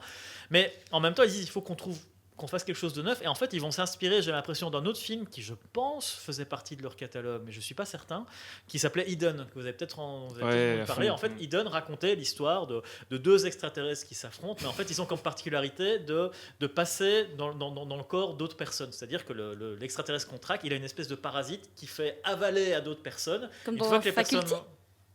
Faculty, c'est que du recyclage et tout ça. J'aime pas beaucoup Faculty. Voilà. J'aime pas non plus. Allez, note, hein. C'est-à-dire que oui, en fait, donc du coup, tu as ce parasite extraterrestre qui rentre dans les gens, qui prend leur contrôle, et en fait, c'est ce que Jason commence à faire dans cet épisode-là. C'est-à-dire, il explose, donc il reste plus que son cœur. Alors par un tour de passe-passe incroyable, le cœur hypnotise le savant qui est en train de découper les restes de Jason et il avale le cœur et donc il est possédé par Jason. Donc en fait, Jason est dans le film, mais il va quasiment pas agir sous l'apparence de Jason. Et effectivement, par contre, ils vont commencer à enrichir l'histoire de Jason, comme d'ailleurs dans Halloween, ils ont fini par enrichir à partir du 5 aussi de plein d'autres éléments qui viennent dans le truc, notamment avec ce chasseur de primes qui est une espèce de traqueur de démons et tout le truc. Un côté gourou, hein. Voilà, qui dit en fait, seul avourise peut tuer avourise. Donc en fait, non seulement il sait que détruire le corps de Jason ne suffit pas, mais que pour tuer Jason, il faut trouver un descendant des Voorhees qui peut le tuer. Et donc en fait, ça prend des proportions un peu plus importantes. Et en fait, c'est un film qui est à la fois fort aimé et mal aimé. C'est-à-dire qu'il y a, il est aimé dans le sens où pour certains disent ils ont enfin décidé de faire autre chose. Et d'ajouter des nouveaux éléments, mais alors par contre ceux qui voulaient voir Jason, exactement. Encore une fois, disent qu'est-ce que c'est que cette histoire de non. Où est la machette, où est mon masque, puis surtout cette idée effectivement que ce soit un changement de un changement de corps, c'est vrai que tu te dis pourquoi avec Jason quoi. Autant tu peux imaginer avec Freddy que ça fonctionne parce que ou alors si le corps se transformait, si le corps se transformait et que tu avais quelque chose d'un peu plus proche physiquement de Jason, mais bon voilà. Mais d'ailleurs, à la fin, on ne sait pas trop pourquoi il rentre finalement dans le corps. Parce qu'en fait, ce qu'il ne doit pas faire, c'est retrouver le corps d'un de ses descendants. Et il y a un truc il rentre finalement dans le corps d'un de ses descendants et il reprend. Et là, tu ne sais pas pourquoi il reprend sa forme, y compris avec son masque et tout le truc. Mais on laisse clairement entendre que là, c'est devenu un démon dont le cadre dépasse simplement celui de truc. Un peu comme Craven fera avec Freddy en disant dans Freddy 7 que Freddy, c'est une incarnation de quelque chose de plus important que ça, quoi. Je trouve quand même Freddy 7 plus intéressant que Jason va en enfer. Mais... Et alors, quand on arrive à la fin de cet épisode, tu as un peu expliqué où on en était dans le climax final, mais à un moment, ils arrivent à se débarrasser de lui. Et c'est l'enfer qu'il récupère. Pour moi, vraiment, l'intérêt du film, c'est ce plan de fin où on voit donc le masque de Jason par terre, a priori vaincu. Et d'un seul coup, le gant de Freddy sort de terre, prend le masque et l'emmène avec lui dans ce qu'on suppose être l'enfer. Incroyable. Mais ça vraiment, c'est surtout que je le savais pas du tout moi en le regardant.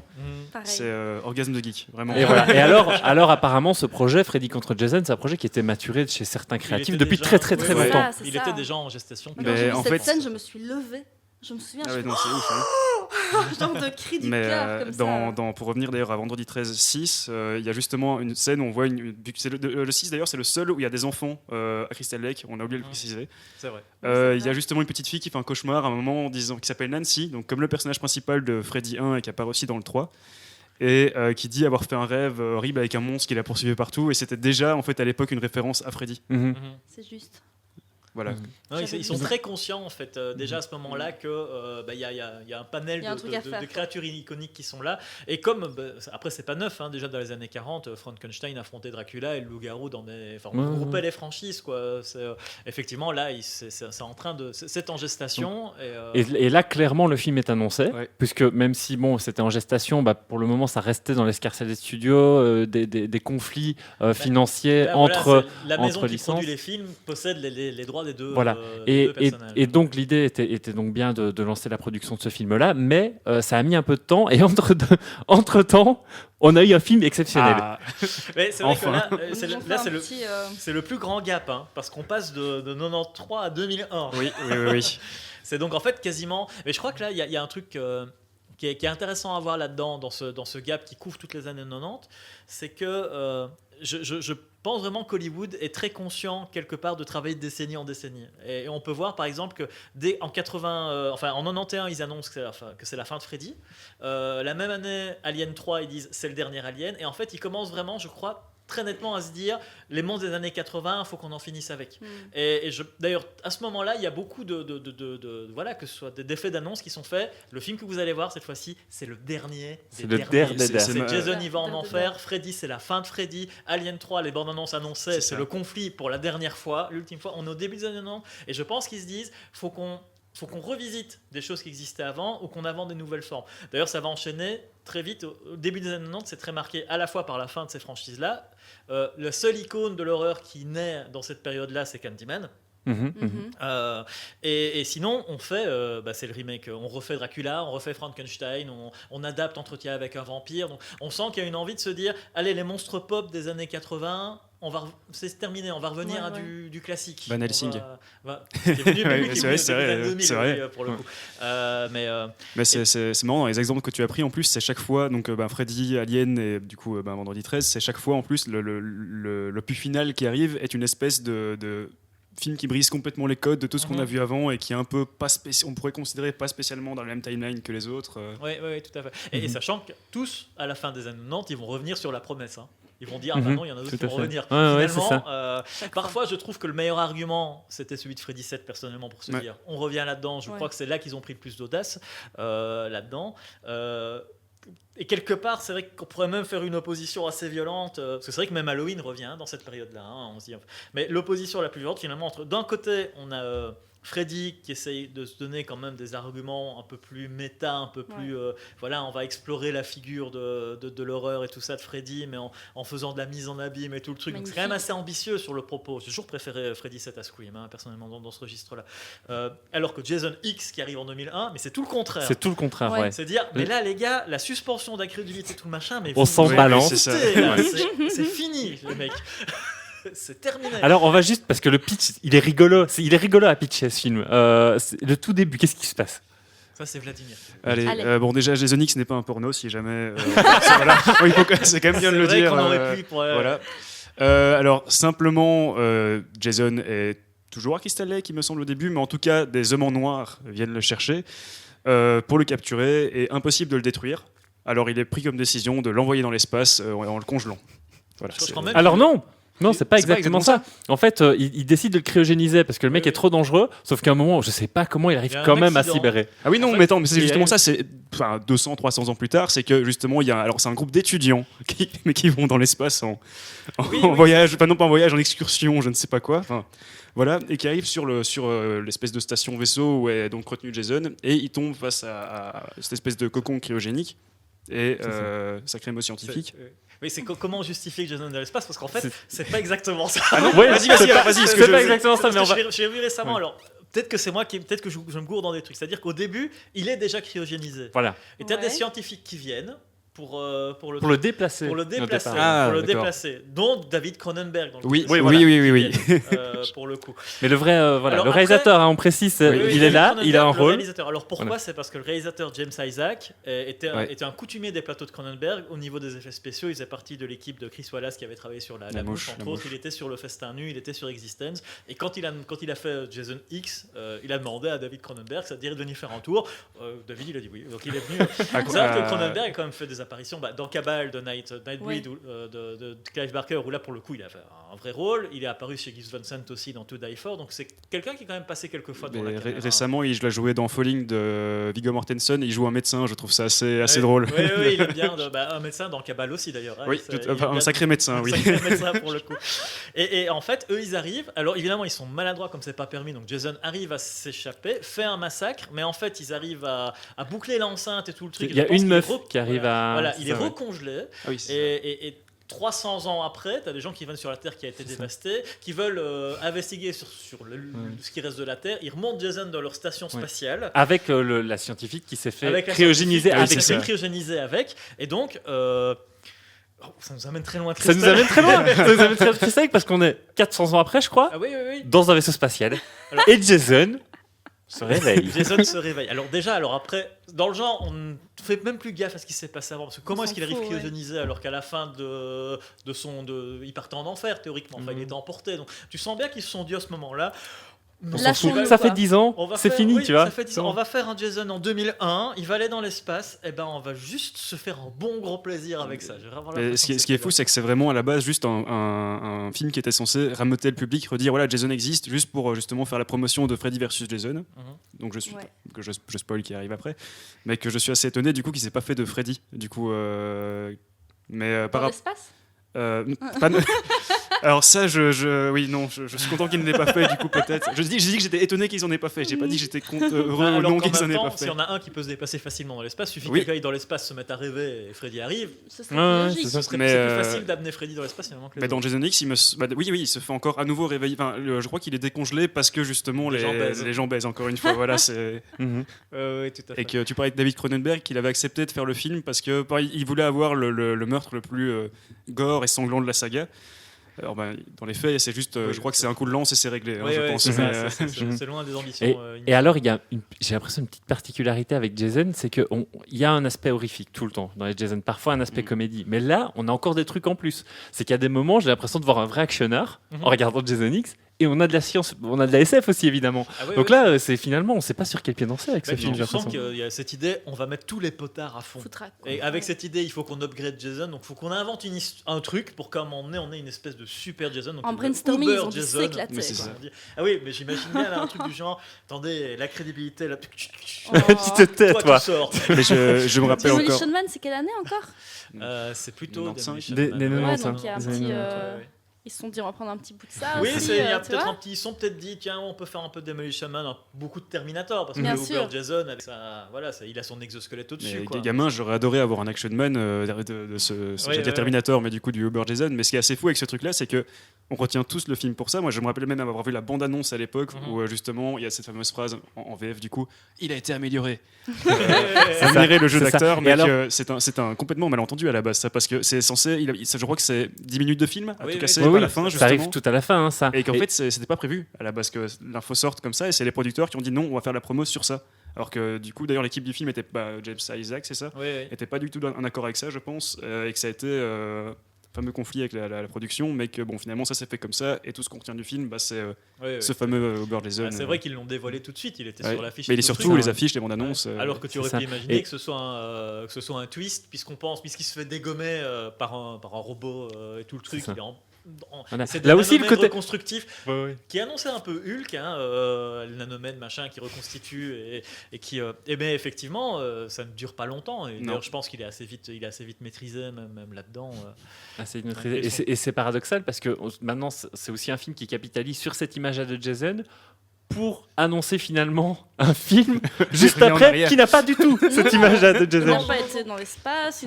Et qui a bénéficié de plus de moyens de toute façon. Parce que le Jason X, tu sens qu'il a été je crois que c'est 11 millions, mais mine de rien, malgré que le film est ce qu'il est, 11 millions pour faire un film de SF dans l'espace.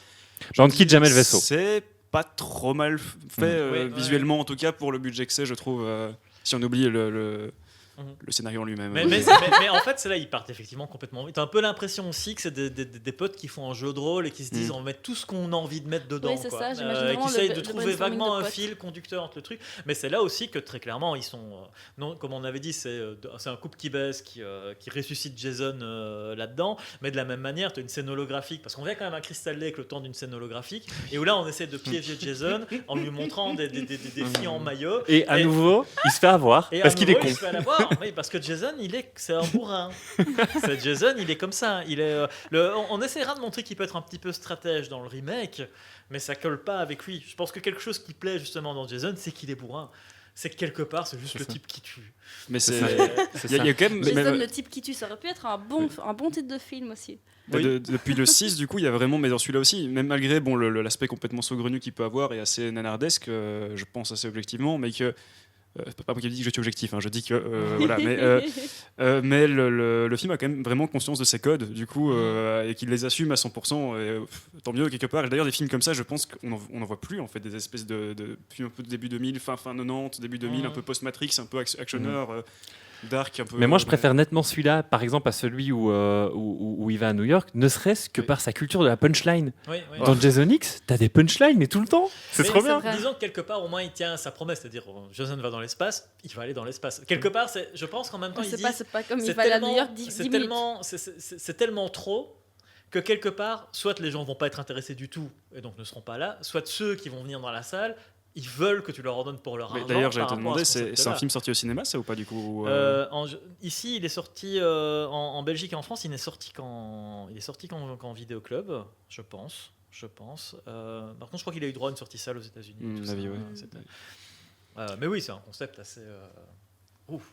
C'est, Et c'est un pitch vendeur. Comme on dit. est-ce qu'à la fin, il n'y avait pas justement, on voit deux adolescents assis à Crystal Lake qui justement voient une comète tomber Oui, et qu'on voit le tout à masque au fait. fond qui revient du coup dans le lac en fait. Oui, simplement. c'est voilà. Ce Mais qui y a- nous relie au 12. Voilà. Ouais, parce que là, je vois qu'en fait, l'air de rien, on en est déjà à 1 heure. C'est Ouais, hein. quand on s'éclate. Et donc, oui, bah, voilà, tu parlais du côté bourrin de Jason. Bah, là, il va avoir un autre type de stratégie face à lui, puisqu'il va affronter Freddy, quoi. Exactement. Freddy. Alors, L'amour de mon là, enfance.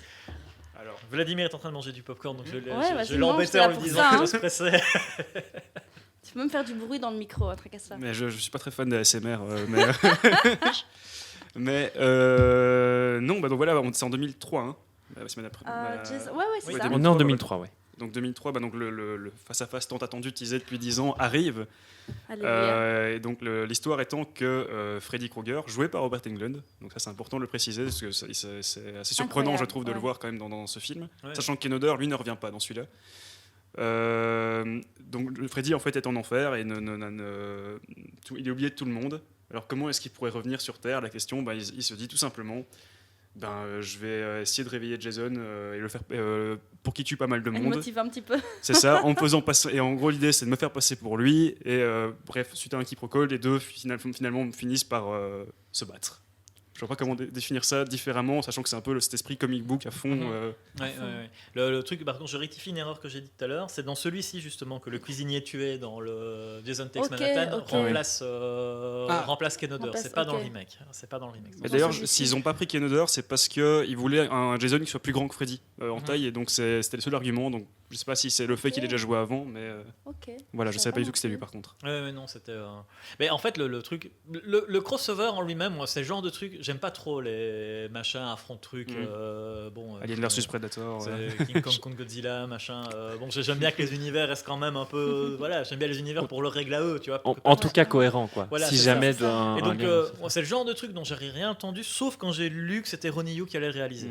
Parce que je suis très fan de La fiancée de Chucky, pour le coup. Et là, je me suis dit, lui, il va peut-être trouver le bon ton, parce que pour le coup. Par exemple, Chucky, j'ai jamais été spécialement fan. Si, j'adore la voix de Brad Dourif et le look de la poupée et tout le truc, mais les 3 premiers films en eux-mêmes m'ont jamais spécialement La fiancée de Chucky, c'est le meilleur. attiré. La fiancée de Chucky, pour le coup, comme j'en entendais rien, ça a été d'autant plus un choc. Alors, justement, très référentiel, puisque dès le début de La fiancée de Chucky, on a justement la fiancée en question qui vient récupérer les restes de Chucky, mais dedans, dans le commissariat, il y a aussi le masque de Jason, d'autres trucs.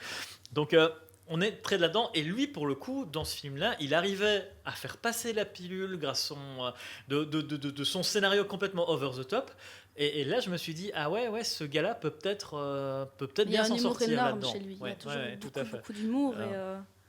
Par contre, en tant que... J'ai pas pris mon pied comme je l'espérais, du coup, comme j'avais été chauffé finalement par ça, et ça a moins pris. Je suis entièrement d'accord avec toi. Je trouve vraiment que Ronnie Yu, dans La fiancée de Chucky, a vraiment beaucoup plus laissé aller le côté complètement over the top et qui est beaucoup plus assumé. En fait, là où on sent que le film se retient constamment d'aller à fond dans son délire. Et il reste plaisant à regarder, je trouve. Et voilà, tu sais ce que tu viens voir. Tu sais que ça va être a priori un peu crétin sur la base. Il n'y a pas un scénario exceptionnel. C'est ça. L'un contre l'autre. Tu dis, voilà, tu viens vraiment voir. Si tu payes pour voir ça, je pense que tu ne cherches pas spécialement à voir je veux dire l'intelligence du premier Freddy, par exemple. Je vais pas dire l'intelligence du premier Vendredi 13, mais on se comprend. Mais il y a ce côté vraiment brutal dont tu as parlé tantôt. Ouais. Mais il y a un côté qui est la plus grosse en fait dans celui-ci simplement. Le film tourne autour de ça et basta. Mais même, je trouve qu'il y a des moments à la fois où il se laisse aller, quand le vrai affrontement arrive entre les deux dans cette espèce d'usine entrepôt, je crois, où je pense qu'il fait ricocher Jason contre tous les bords de l'usine, mais que c'est une scène assez... On se dit, mais c'est vraiment très laid, en fait, la manière dont c'est fait. Mais pourquoi Oui, c'est ça. Tu sens qu'à un moment donné, il y a une imagerie qui dérape un peu là-dedans. Et je pense aussi que, par exemple, quand Ronny Yu, qu'est-ce qu'il avait réussi à faire avec la franchise Chucky, je pense aussi qu'il y avait l'ajout d'un personnage qui était fort, qui était celui de Tiffany, qui était inventé pour le coup aussi. Qui a été inventé pour le coup, et c'était aussi le créateur de Chucky, Don Mancini, qui reprenait la main et qui amenait, parce qu'après, on apprécie ce qu'il en a fait ou pas, mais je trouve que chaque Chucky commençait à exploiter vraiment une particularité de l'idée d'un esprit dans un corps de poupée. Que ce soit avec Seed of Chucky à la suite, et puis Curse of Chucky, où tu as Chucky qui en plus commence à utiliser le vaudou pour s'implanter dans plein de poupées de Chucky différentes et tout le truc. C'est Cult of Chucky. C'est Cult of Chucky, celui d'après. Pardon. Et je trouve qu'au moins, tu as cette idée de dire « Ah, j'ai une idée, mais j'ai encore l'exploiter, quoi. J'ai tiré encore un truc dedans. » Et j'ai un peu l'impression que dans Freddy contre Jason, finalement, ce qui manque, c'est au-delà de cette idée de crossover, c'est dire « On va essayer de trouver un truc qui va expliquer pourquoi les deux, et pourquoi pas. » Cette idée notamment qu'on envoie Jason à Elm Street parce qu'il faut quelqu'un physiquement. Après, cette idée qu'il faut une incarnation physique, c'est finalement qu'une ressuscite de Freddy 2, c'est ça, qui a un corps dedans. Mais après, quand l'affrontement lui-même arrive, il n'y a rien à faire. Je crois que c'est la limite de deux univers qui finalement ne devaient pas se spécialement se rencontrer. Parce que...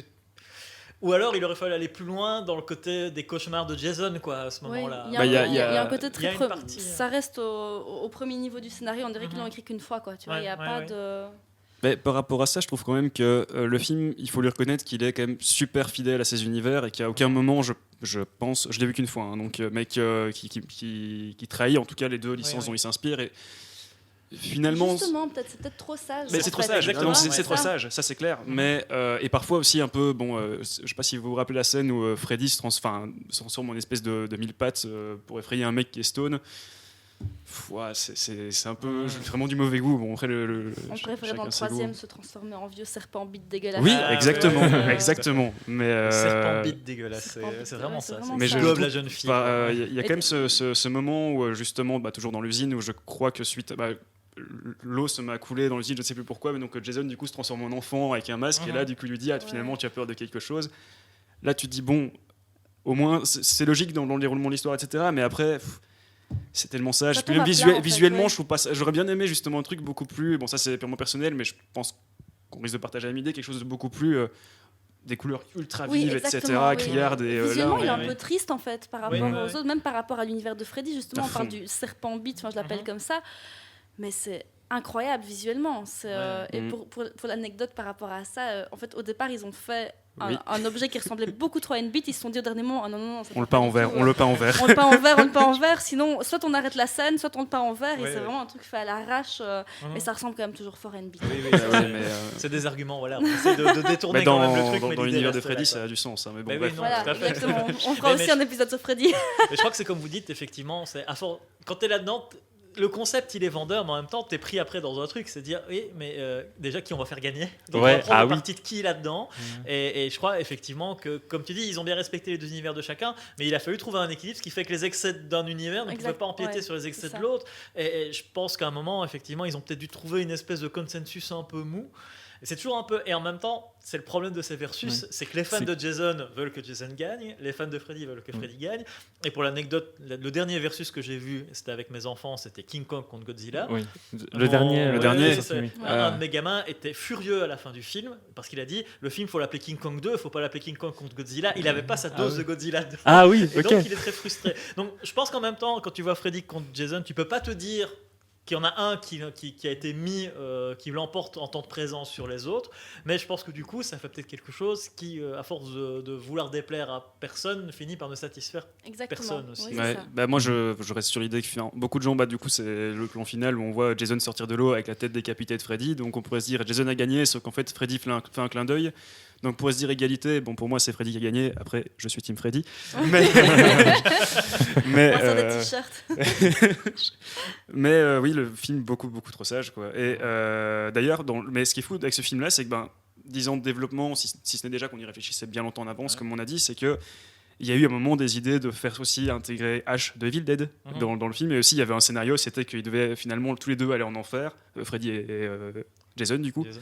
et se retrouver face à Pinhead de Hellraiser qui allait les juger. On se dit mais oula, mais Ouais, donc on reprenait toutes les icônes des années 80, on disait allez, on fait une arène. mais c'est souvent très dur pour moi en fait, ma suspension d'incrédulité, je peux croire plein de choses, mais pourtant bizarrement, les versus, dès qu'on m'annonce on va faire un versus quelque chose, je décroche tout de suite. Je n'y crois pas. C'est même quand on me dit que justement Freddy contre Jason fait partie de la saga Freddy et Jason, ou même quand on me dit que Alien versus Predator fait partie des franchises, j'y crois pas. Je n'arrive pas à faire la connexion. Je me dis, c'est pas au-delà du gag, comme par exemple quand tu as le crâne de l'alien dans Predator 2, c'est sympa. Ouais, ça, oui, mais en fait, c'est anecdotique. À un moment donné, l'histoire naturelle de chacune de ces figures t'amène à un crossover là-dedans, c'est non. Parce que tu sais que ça va être fait c'est pas fait pour se rencontrer à la base. Ouais. Donc c'est des trucs complètement artificiels qui même quand au sein d'un même univers, quand tu as Clive Barker qui a fait au niveau littéraire, qui a fait un roman qui s'appelle Les Évangiles écarlates, dans lequel son inspecteur qui était la vedette du maître des illusions cinéma, qui était Harry Damour, rencontre Pinhead, c'est-à-dire qu'il y a vraiment un affrontement entre des personnages qu'il a inventés littéralement. Donc c'est d'une même personne, quoi. Ouais, voilà. C'est l'univers Barker. Même à la lecture, j'ai eu du mal me dire que je les adore tous dans leurs univers respectifs, mais je vois pas spécialement l'intérêt de faire en sorte qu'ils se rencontrent, dans le sens où je me dis, même l'un par rapport à l'autre, ils sont pas faits pour représenter quelque chose en fait dans un univers global. C'est pas fait pour ça. J'ai toujours l'impression que du coup il faut un argument hyper capillotracté pour que ça marche, et après, à moins de partir dans le délire total, mais quand t'as des figures assez rigoureuses justement comme Alien et tout ça, t'as pas envie que ça parte dans le délire total. T'as pas envie de voir des aliens avec des ailes, tu vois, je veux dire, ou des aliens limaces. T'as quand même envie que ça reste ou des aliens. Maintenant, quand on voit, c'est déjà.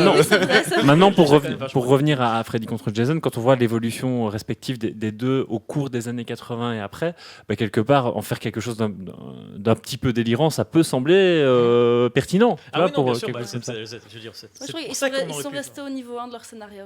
Mais pour rebondir sur ce que tu disais justement, il y a chez Stephen King aussi, ça on sait très bien que c'est univers ultra connecté.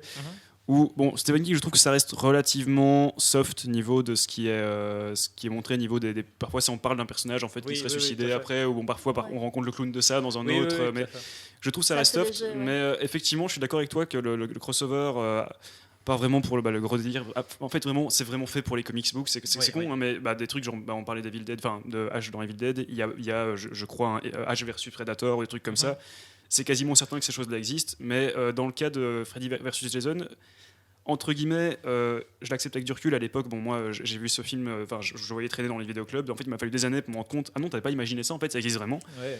Mais que le fait qu'il l'ait teasé 10 ans avant dans Jason va en enfer. En fait, je pense que dans la tête des gens de l'époque, moi, évidemment, j'étais même pas né quand Jason va en enfer est sorti, donc je peux pas imaginer, mais pendant 10 ans, ce truc s'est mis en tête, ils sont pire ennemi. Peut-être. J'ai pas connu la montée, mais du coup, on s'est fait un scénario et on a été déçus. Et que ça. En fait, je passe du coq à l'âne, mais c'est comme dans Star Wars 9 où ils annoncent dans les bandes annonces que Palpatine revient, et qu'en fait, si tu vas voir le film sans savoir rien du tout, et tu te rends compte à quel point ça n'a aucun sens. C'est idiot, oui. Comme ça. Tout à fait. Mais c'est vrai que c'est un chemin fragile quand tu travailles avec des figures pop comme ça à un moment donné, c'est de savoir jusqu'où tu les amènes.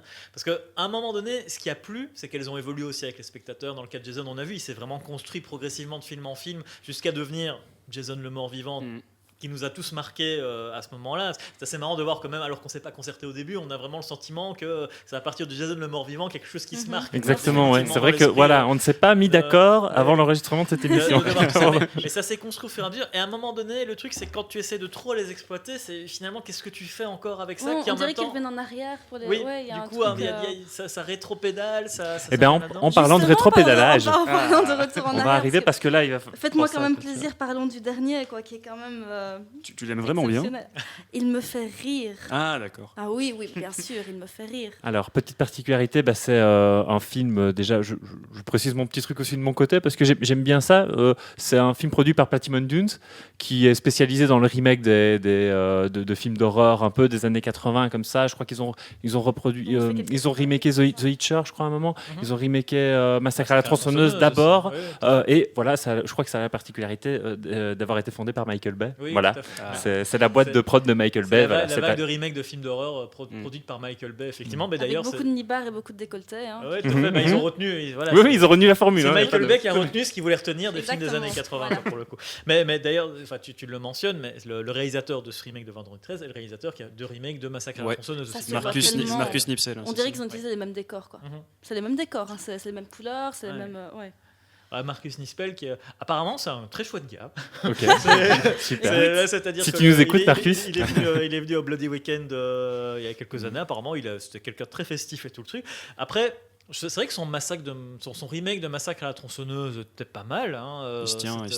C'était pas le choc de Toby Hooper, mais ça restait franchement pas mal. Trop fan du premier. Moi, j'ai vraiment beaucoup de mal Non, avec mais ça. oui, bien sûr, moi ça, aussi, je peux moi le aussi. comprendre, mais hein, mais le- Que il celui-ci, se au tient. moins, le mérite de me faire rire. tu vois. Oui, c'est-à-dire que là, comme tu entends parler tout à l'heure, celui-là, il essaye d'opérer une synthèse en fait au niveau Ouais. de Jason, mais je crois que justement, en fait, ce qui est devenu plaisant avec Jason, c'est une fois qu'il est devenu Jason le mort-vivant, c'est tout ce qu'on en a fait après. C'est ça. Alors Et que c'est là, en pour fait, ça que il j'aime te beaucoup raconte, ce film. tu vois, Il te fait un genre de résumé foutraque du personnage. En fait, moi j'avais l'impression quand j'ai vu le dernier, enfin j'appelle le dernier, mais enfin, on verra hein, peut-être, enfin, c'était 2009, il y a peut-être moyen qu'on nous en fasse un nouveau. Mais j'avais vraiment cette impression qu'on faisait un genre de résumé de ce que tu as retenu de Jason d'avant. Tu vois, de dire, il y avait un peu de ça, et en fait il y avait un sac à patates, puis en fait non, il y avait le masque, en fait il y avait sa mère, en fait il y avait une tête, enfin il y a ce truc un peu melting pot. Oui. Faut le résumer, faut expliquer que ça n'a pas complètement disparu, qu'on y a ça. pensé. Voilà. Oui, tout à C'est fait. ça en fait. Et je crois qu'en même temps, c'est Encore un beau compliqué. côté familial. Parce que, oui, mais c'est des remakes qui sont faits avec beaucoup plus d'argent que les films d'origine, Ouais. qui visent une audience beaucoup plus large que les films d'origine. Donc, c'est pas simplement les amateurs d'horreur, parce que non seulement là, ils doivent à la fois satisfaire les amateurs des premières versions, tout en faisant des films qui puissent encore convenir à des spectateurs pour qui, en même temps, le fait qu'on se réfère à des icônes des années 80 devient un argument marketing. C'est quelque chose qui était assez frappant dans toutes ces vagues de remake. J'ai toujours vécu comme ça, en fait, c'est de dire, en même temps, ce sont des noms que les jeunes spectateurs connaissent, Oui, parce c'est qu'ils ça. ont vu des affiches, parce qu'ils ont vu des trucs. C'est des gens qui sont identifiables, Masque de Jason, des trucs ainsi. Voilà. Mhm. Après, ils vont pas spécialement pour autant aller revoir les vieux films. C'est ça. Donc, Ouais. ils vont se dire, je vais aller voir ces films-là parce qu'au moins, je vais voir cette fameuse C'est icône ça, de c'est l'horreur dont mes parents me parlent. Et puis ils ont pris des acteurs bankable des Ah, années oui, de 2010, séries tu vois, TV, c'est de toutes trucs les, comme ça. tous les acteurs qu'on connaît de C'est séries Scream télé. qui a relancé ça. Mais C'est pour moi, Scream que qui a ça vraiment- s'adresse pas du tout en fait aux gens, je vais pas dire ma génération parce que moi, mais aux gens qui ont connu Oui, c'est ça. Vendredi. Tout à fait. Ouais, pour moi, c'est vraiment la génération actuelle. Enfin, moi, du coup, quand il est sorti en 2009, j'avais 12 ans Oh mon et, dieu. là, et ça fait mal, ça. je commençais à les regarder du coup, mais c'est celui que j'ai vu en dernier. J'ai vraiment tout vu dans l'ordre au final, mais pour moi, c'est clair comme tu dis, c'est vraiment. Ah oui, c'est Vendredi 13. C'est comme en fait Massacre à la tronçonneuse aurait pu faire Oui, c'est pareil ça, en fait en c'est ça. 2003, je crois, le remake Ouais, tout à de fait. Mais Marcus il y a un Nispel. côté oui. qui se ressemble énormément dans le côté familial, dans le Mais côté. et dans le choix d'acteurs même chose, de hein. deux séries TV, notamment de trucs comme ça, c'est Scream qui a vraiment relancé ce côté-là. Mhm. Qui était justement, d'ailleurs, quand j'expliquais à Vladimir en venant que ça avait fait grincer pas mal dedans, Scream, justement pour ce côté, on va essayer de plaire à une nouvelle génération qui n'est pas la génération qui a grandi avec ces films-là ou qui n'aime pas les films d'horreur déjà à la base, et on va le ramener comme C'est très référence, malin. des références de la série TV, Ouais. des trucs ainsi. Mais qui a par exemple super bien fonctionné autant sur Caro que sur moi. Ouais, bien sûr, Scream, tout à fait, hyper tout à bien fait. fonctionné. Bien sûr, Ouais, c'est pareil. ça a été, Moi, c'est euh, le deuxième film d'horreur pour moi que j'ai vu. Moi, je pense que Scream est un des premiers films d'horreur que j'ai vu. Non, c'était Mhm. Misery. C'était Misery Ah oui. qui m'a traumatisée. Mais je pense que Scream, c'est le premier film que j'ai vu pré-ado Mhm. qui m'a. Et la première scène, avec ce question-réponse au téléphone, Qui est m'a déjà fait très me dire, référentiel, j'ai envie de ouais. voir ça, j'ai Oui. envie de voir ça. Et c'est de là qu'est partie ma passion des films d'horreur, Ouais, vraiment. qui est déjà Pareil. un remake, qui C'est est déjà grâce à ça. le remake d'un film d'I Am for Murder aussi, Ouais, où ouais, c'est ouais, exactement ouais. ça. Mais je sais que c'est assez marrant de voir quelque part que ces films un peu de transition de génération font grincer les dents des vieux, et en même temps, c'est normal que les jeunes spectateurs s'accrochent aux premières œuvres qu'ils découvrent. Bien sûr. Et forcément, et après si ça les amène à les redécouvrir les films après, comme quoi c'est pas Mais négatif. ça a non plus. fonctionné, déjà ici, ça a fonctionné. Je veux sur dire, tous les trois, donc oui, c'est ça. C'est intéressant de voir ce décalage. Mais en fait, dans le cas de Scream, c'était un décalage qui était même présent chez les spectateurs du même âge que moi, qui n'aimaient pas les films fantastiques, les films d'horreur, Ouais, et qui d'un ouais, coup ouais. disaient « Ah, j'en vois enfin un qui est plus malin que les autres. Ouais, D'habitude, ouais, j'aime ouais. pas les films d'horreur, mais celui-là, j'aime bien. » Oui, c'est ça.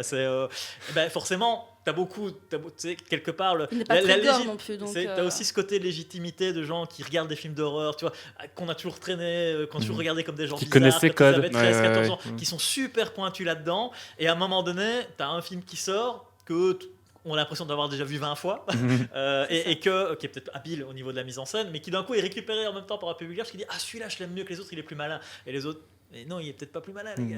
Tu viens de définir ma vie, mais je crois la vie de pas mal de gens c'était réussi, mais moi j'adore Scream. Mais en fait, cette transition-là, c'est fou qu'on fasse un voyage comme ça. Je la sens aussi maintenant que y a un certain cinéma d'auteur qui se mélange avec du film d'horreur, comme dans le cas des films de Julia Ducournau et tout, où tu as exactement le même discours qui rejaillit. Par exemple, je parle sur Grave, il y a plein de gens que je rencontre qui disent d'habitude je suis pas film d'horreur, j'adore, et pourtant Dieu sait que le film a fait grincer les dents de pas mal de vieux fans de Célibé et tout qui disent bon, en même temps, il n'est pas si terrible que ça, même d'un point de vue violence. Enfin, tu vois, même un truc comme ça, Grave. La plupart des gens que je connais, c'est rien. Il m'a pas spécialement traumatisé. Moi, non. Ils l'ont aimé, mais pas pour ces raisons-là. Et je crois que tu as toujours des films de transition comme ça qui marquent en fait. Il y a une autre génération de spectateurs qui est en train d'arrivélà, en fait. Il faut l'accepter. Pas par ambulance qu'on est en train d'entendre dans le podcast. Exactement. C'est pas par là que je vais fermer la fenêtre. Il y a un nouveau sinistre qui est en train d'arriver, en fait. Réfugiez-vous, planquez-vous, c'est le retour de l'inondation. Ah non. Mais pour revenir au remake, je trouve Marcus Nispel, c'est vous parce que lui, il a commencé en faisant des clips pour Mylène Farmer, comme quoi quand on commence à faire de l'horreur, on commence toujours quelque part. C'était un point de vue, c'était une petite blague pas très gentille, mais son côté clip se sent d'ailleurs dans sa manière. Mais moi, je trouve que son remake de Massacre à la tronçonneuse, même si évidemment, je préfère largement l'original. D'ailleurs, j'ai fait pipi à côté de Toby Hooper une fois. Je tenais à le raconter. C'est vrai, tu me l'as dit, je pense, la première fois qu'on s'est rencontrés. C'est une histoire vraie, mais que je trouve que son remake. Ensuite, son remake se tient. Le popcorn reste en travers de la gorge. Le remake se tient, mais donc, je ne sais pas s'il a été appelé ou s'il a lui-même essayé de forcer pour faire ce remake, mais j'ai plutôt eu des échos que c'était on va aller le chercher lui parce que le remake de Massacre à la tronçonneuse a eu du succès. Donc voilà, mais je trouve que ce qui est fou avec Vendredi, le remake, moi je l'aime vraiment pas du tout, mais je trouve que il est vraiment super intéressant parce qu'on voit vraiment qu'il prend tous les codes et tous les clichés des premiers Vendredi 13 en les appliquant avec des personnages, ça a toujours été des personnages un peu détestables dans les Vendredi 13, même si dans les derniers, on apprenait à avoir au moins des personnages iconiques, voire attachants, dans le cas de Corey Feldman ou que sais-je. Mais que là, des personnages beaucoup plus actuels, mais qui sont encore plus détestables que tous les personnages de tous les Vendredi 13 réunis. Et en fait, ça ne fonctionne pas du tout, parce qu'on se rend compte, déjà, le genre slasher ne fonctionne plus très bien aujourd'hui, de manière traditionnelle en tout cas. Et qu'il n'y a plus rien qui fonctionne au niveau des personnages aussi, on ne sait plus s'attacher à rien. Et qu'aujourd'hui, justement, on a besoin, je crois, justement maintenant, ils ont compris en renouvelant qu'il fallait changer des choses, etc. Et là, ils reviennent complètement à des bases, mais en les aggravant, j'ai envie de dire, où du coup, tu ne peux pas t'attacher à quoi que ce soit dans le film. En fait. C'est un rétropédage peut-être un peu violent, parce que justement, en l'occurrence, peut-être que si un Jason avait traité à la façon Scream, avec justement des personnages. Parce que finalement, moi, ce que j'aimais bien dans les Screams, c'est qu'effectivement, au bout d'un moment, je m'attachais au personnage. Et donc, du coup, j'avais pas envie qu'il meure. C'est important. Je veux dire, quand on regarde un film à un moment donné, comme tu disais, comme Vladimir disait, quand dans Jason 6, Jason devient le personnage, on a un côté fun du meurtre. C'est forcément, mais tu viens à ce moment-là dans un plaisir qui est plus spécialement cathartique. Voilà, tu peux pas te mettre entièrement. Il faut que ce soit pop. Voilà, si tu commences à faire ça de manière sérieuse, ça va devenir, ça va devenir Henry Portrait of a Serial Killer. Ça va devenir glauque. Or, c'est pas l'objectif d'une figure comme Jason. Quand tu prends son parti, il faut que ce soit fun. Et je pense que effectivement, tel que vous le dites là, je pense que c'est un des problèmes du remake, c'est que justement, en même temps. Même par rapport aux néo-slashers qui sont arrivés avec la résurrection via Scream, entre autres, il est déjà super daté. Oui, c'est ça, il est un peu ringard. C'est-à-dire qu'il ne manie pas le retour aux sources de manière particulièrement virtuose, ou alors juste, justement, il met les potards un peu, genre, ils sont encore plus détestables qu'avant, mais oui, mais tu t'es habitué à avoir... Tu n'as plus envie simplement de détester, ou alors il faut que le jeu de massacre soit particulièrement.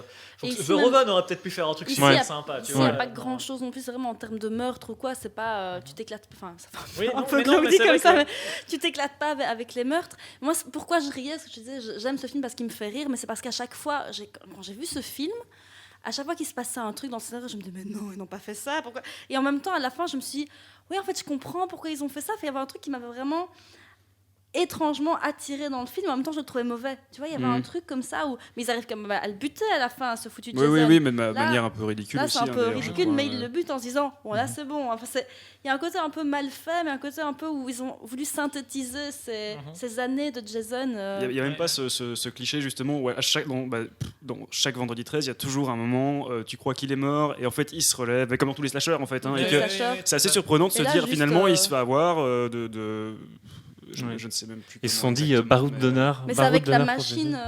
Il se fait tirer le coup dans la machine. Oui, dans la machine. Mais et là, on je crois qu'on lui donne. D'abord, on lui donne un coup de machette, je crois, dans la gorge, et puis il se fait broyer, mais il est déjà mort avant, quoi. Mais tu dis bon, bah ok. Avec un broyage de tête, oui, bon. En plus, c'est un Jason qui met des pièges. Et ça, c'est déjà un peu particulier aussi. À un moment, oui, quand j'ai vu le il est film, très intelligent. Je me suis dit, mais il met des booms, je t'attrape. J'ai pensé au communisme à un moment donné. Il y a un système de clochettes pour repérer les gens dans la forêt. On est mal allé. Il fait des booms, je t'attrape. Mais non, c'est parce que tu Allez, Jackie. Allez, Jackie. Jackie et deviens Jason. Pas Jackie. Pas Jackie le petit malin. Mais en fait, ce qu'il y a de marrant, c'est que il y a un truc, par contre, on n'a jamais, pour l'anecdote, on n'a pas beaucoup parlé de la musique. Oui. C'est un des points on pourrait faire de toute 3 la saga. podcasts encore. C'est qu'il y a le thème de Harry Manfredi qui revient régulièrement, ce fameux. Et apparemment, d'après IMDb, ça viendrait, normalement, c'est parce qu'ils ont mis de la reverb dessus, normalement, c'est c'est kill, maman. C'est ça, oui, ça tue maman, tue maman, tue maman, tue maman. Oh, tu viens de le dire d'une voix qui m'a fait le frisson. Oui, mon Jackie. J'ai réussi à provoquer pas mal de meurtres en fait comme ça. Et donc c'est ce qu'entendrait donc du coup Pamela Voorhees quand elle commet ses meurtres dans le premier film. Waouh.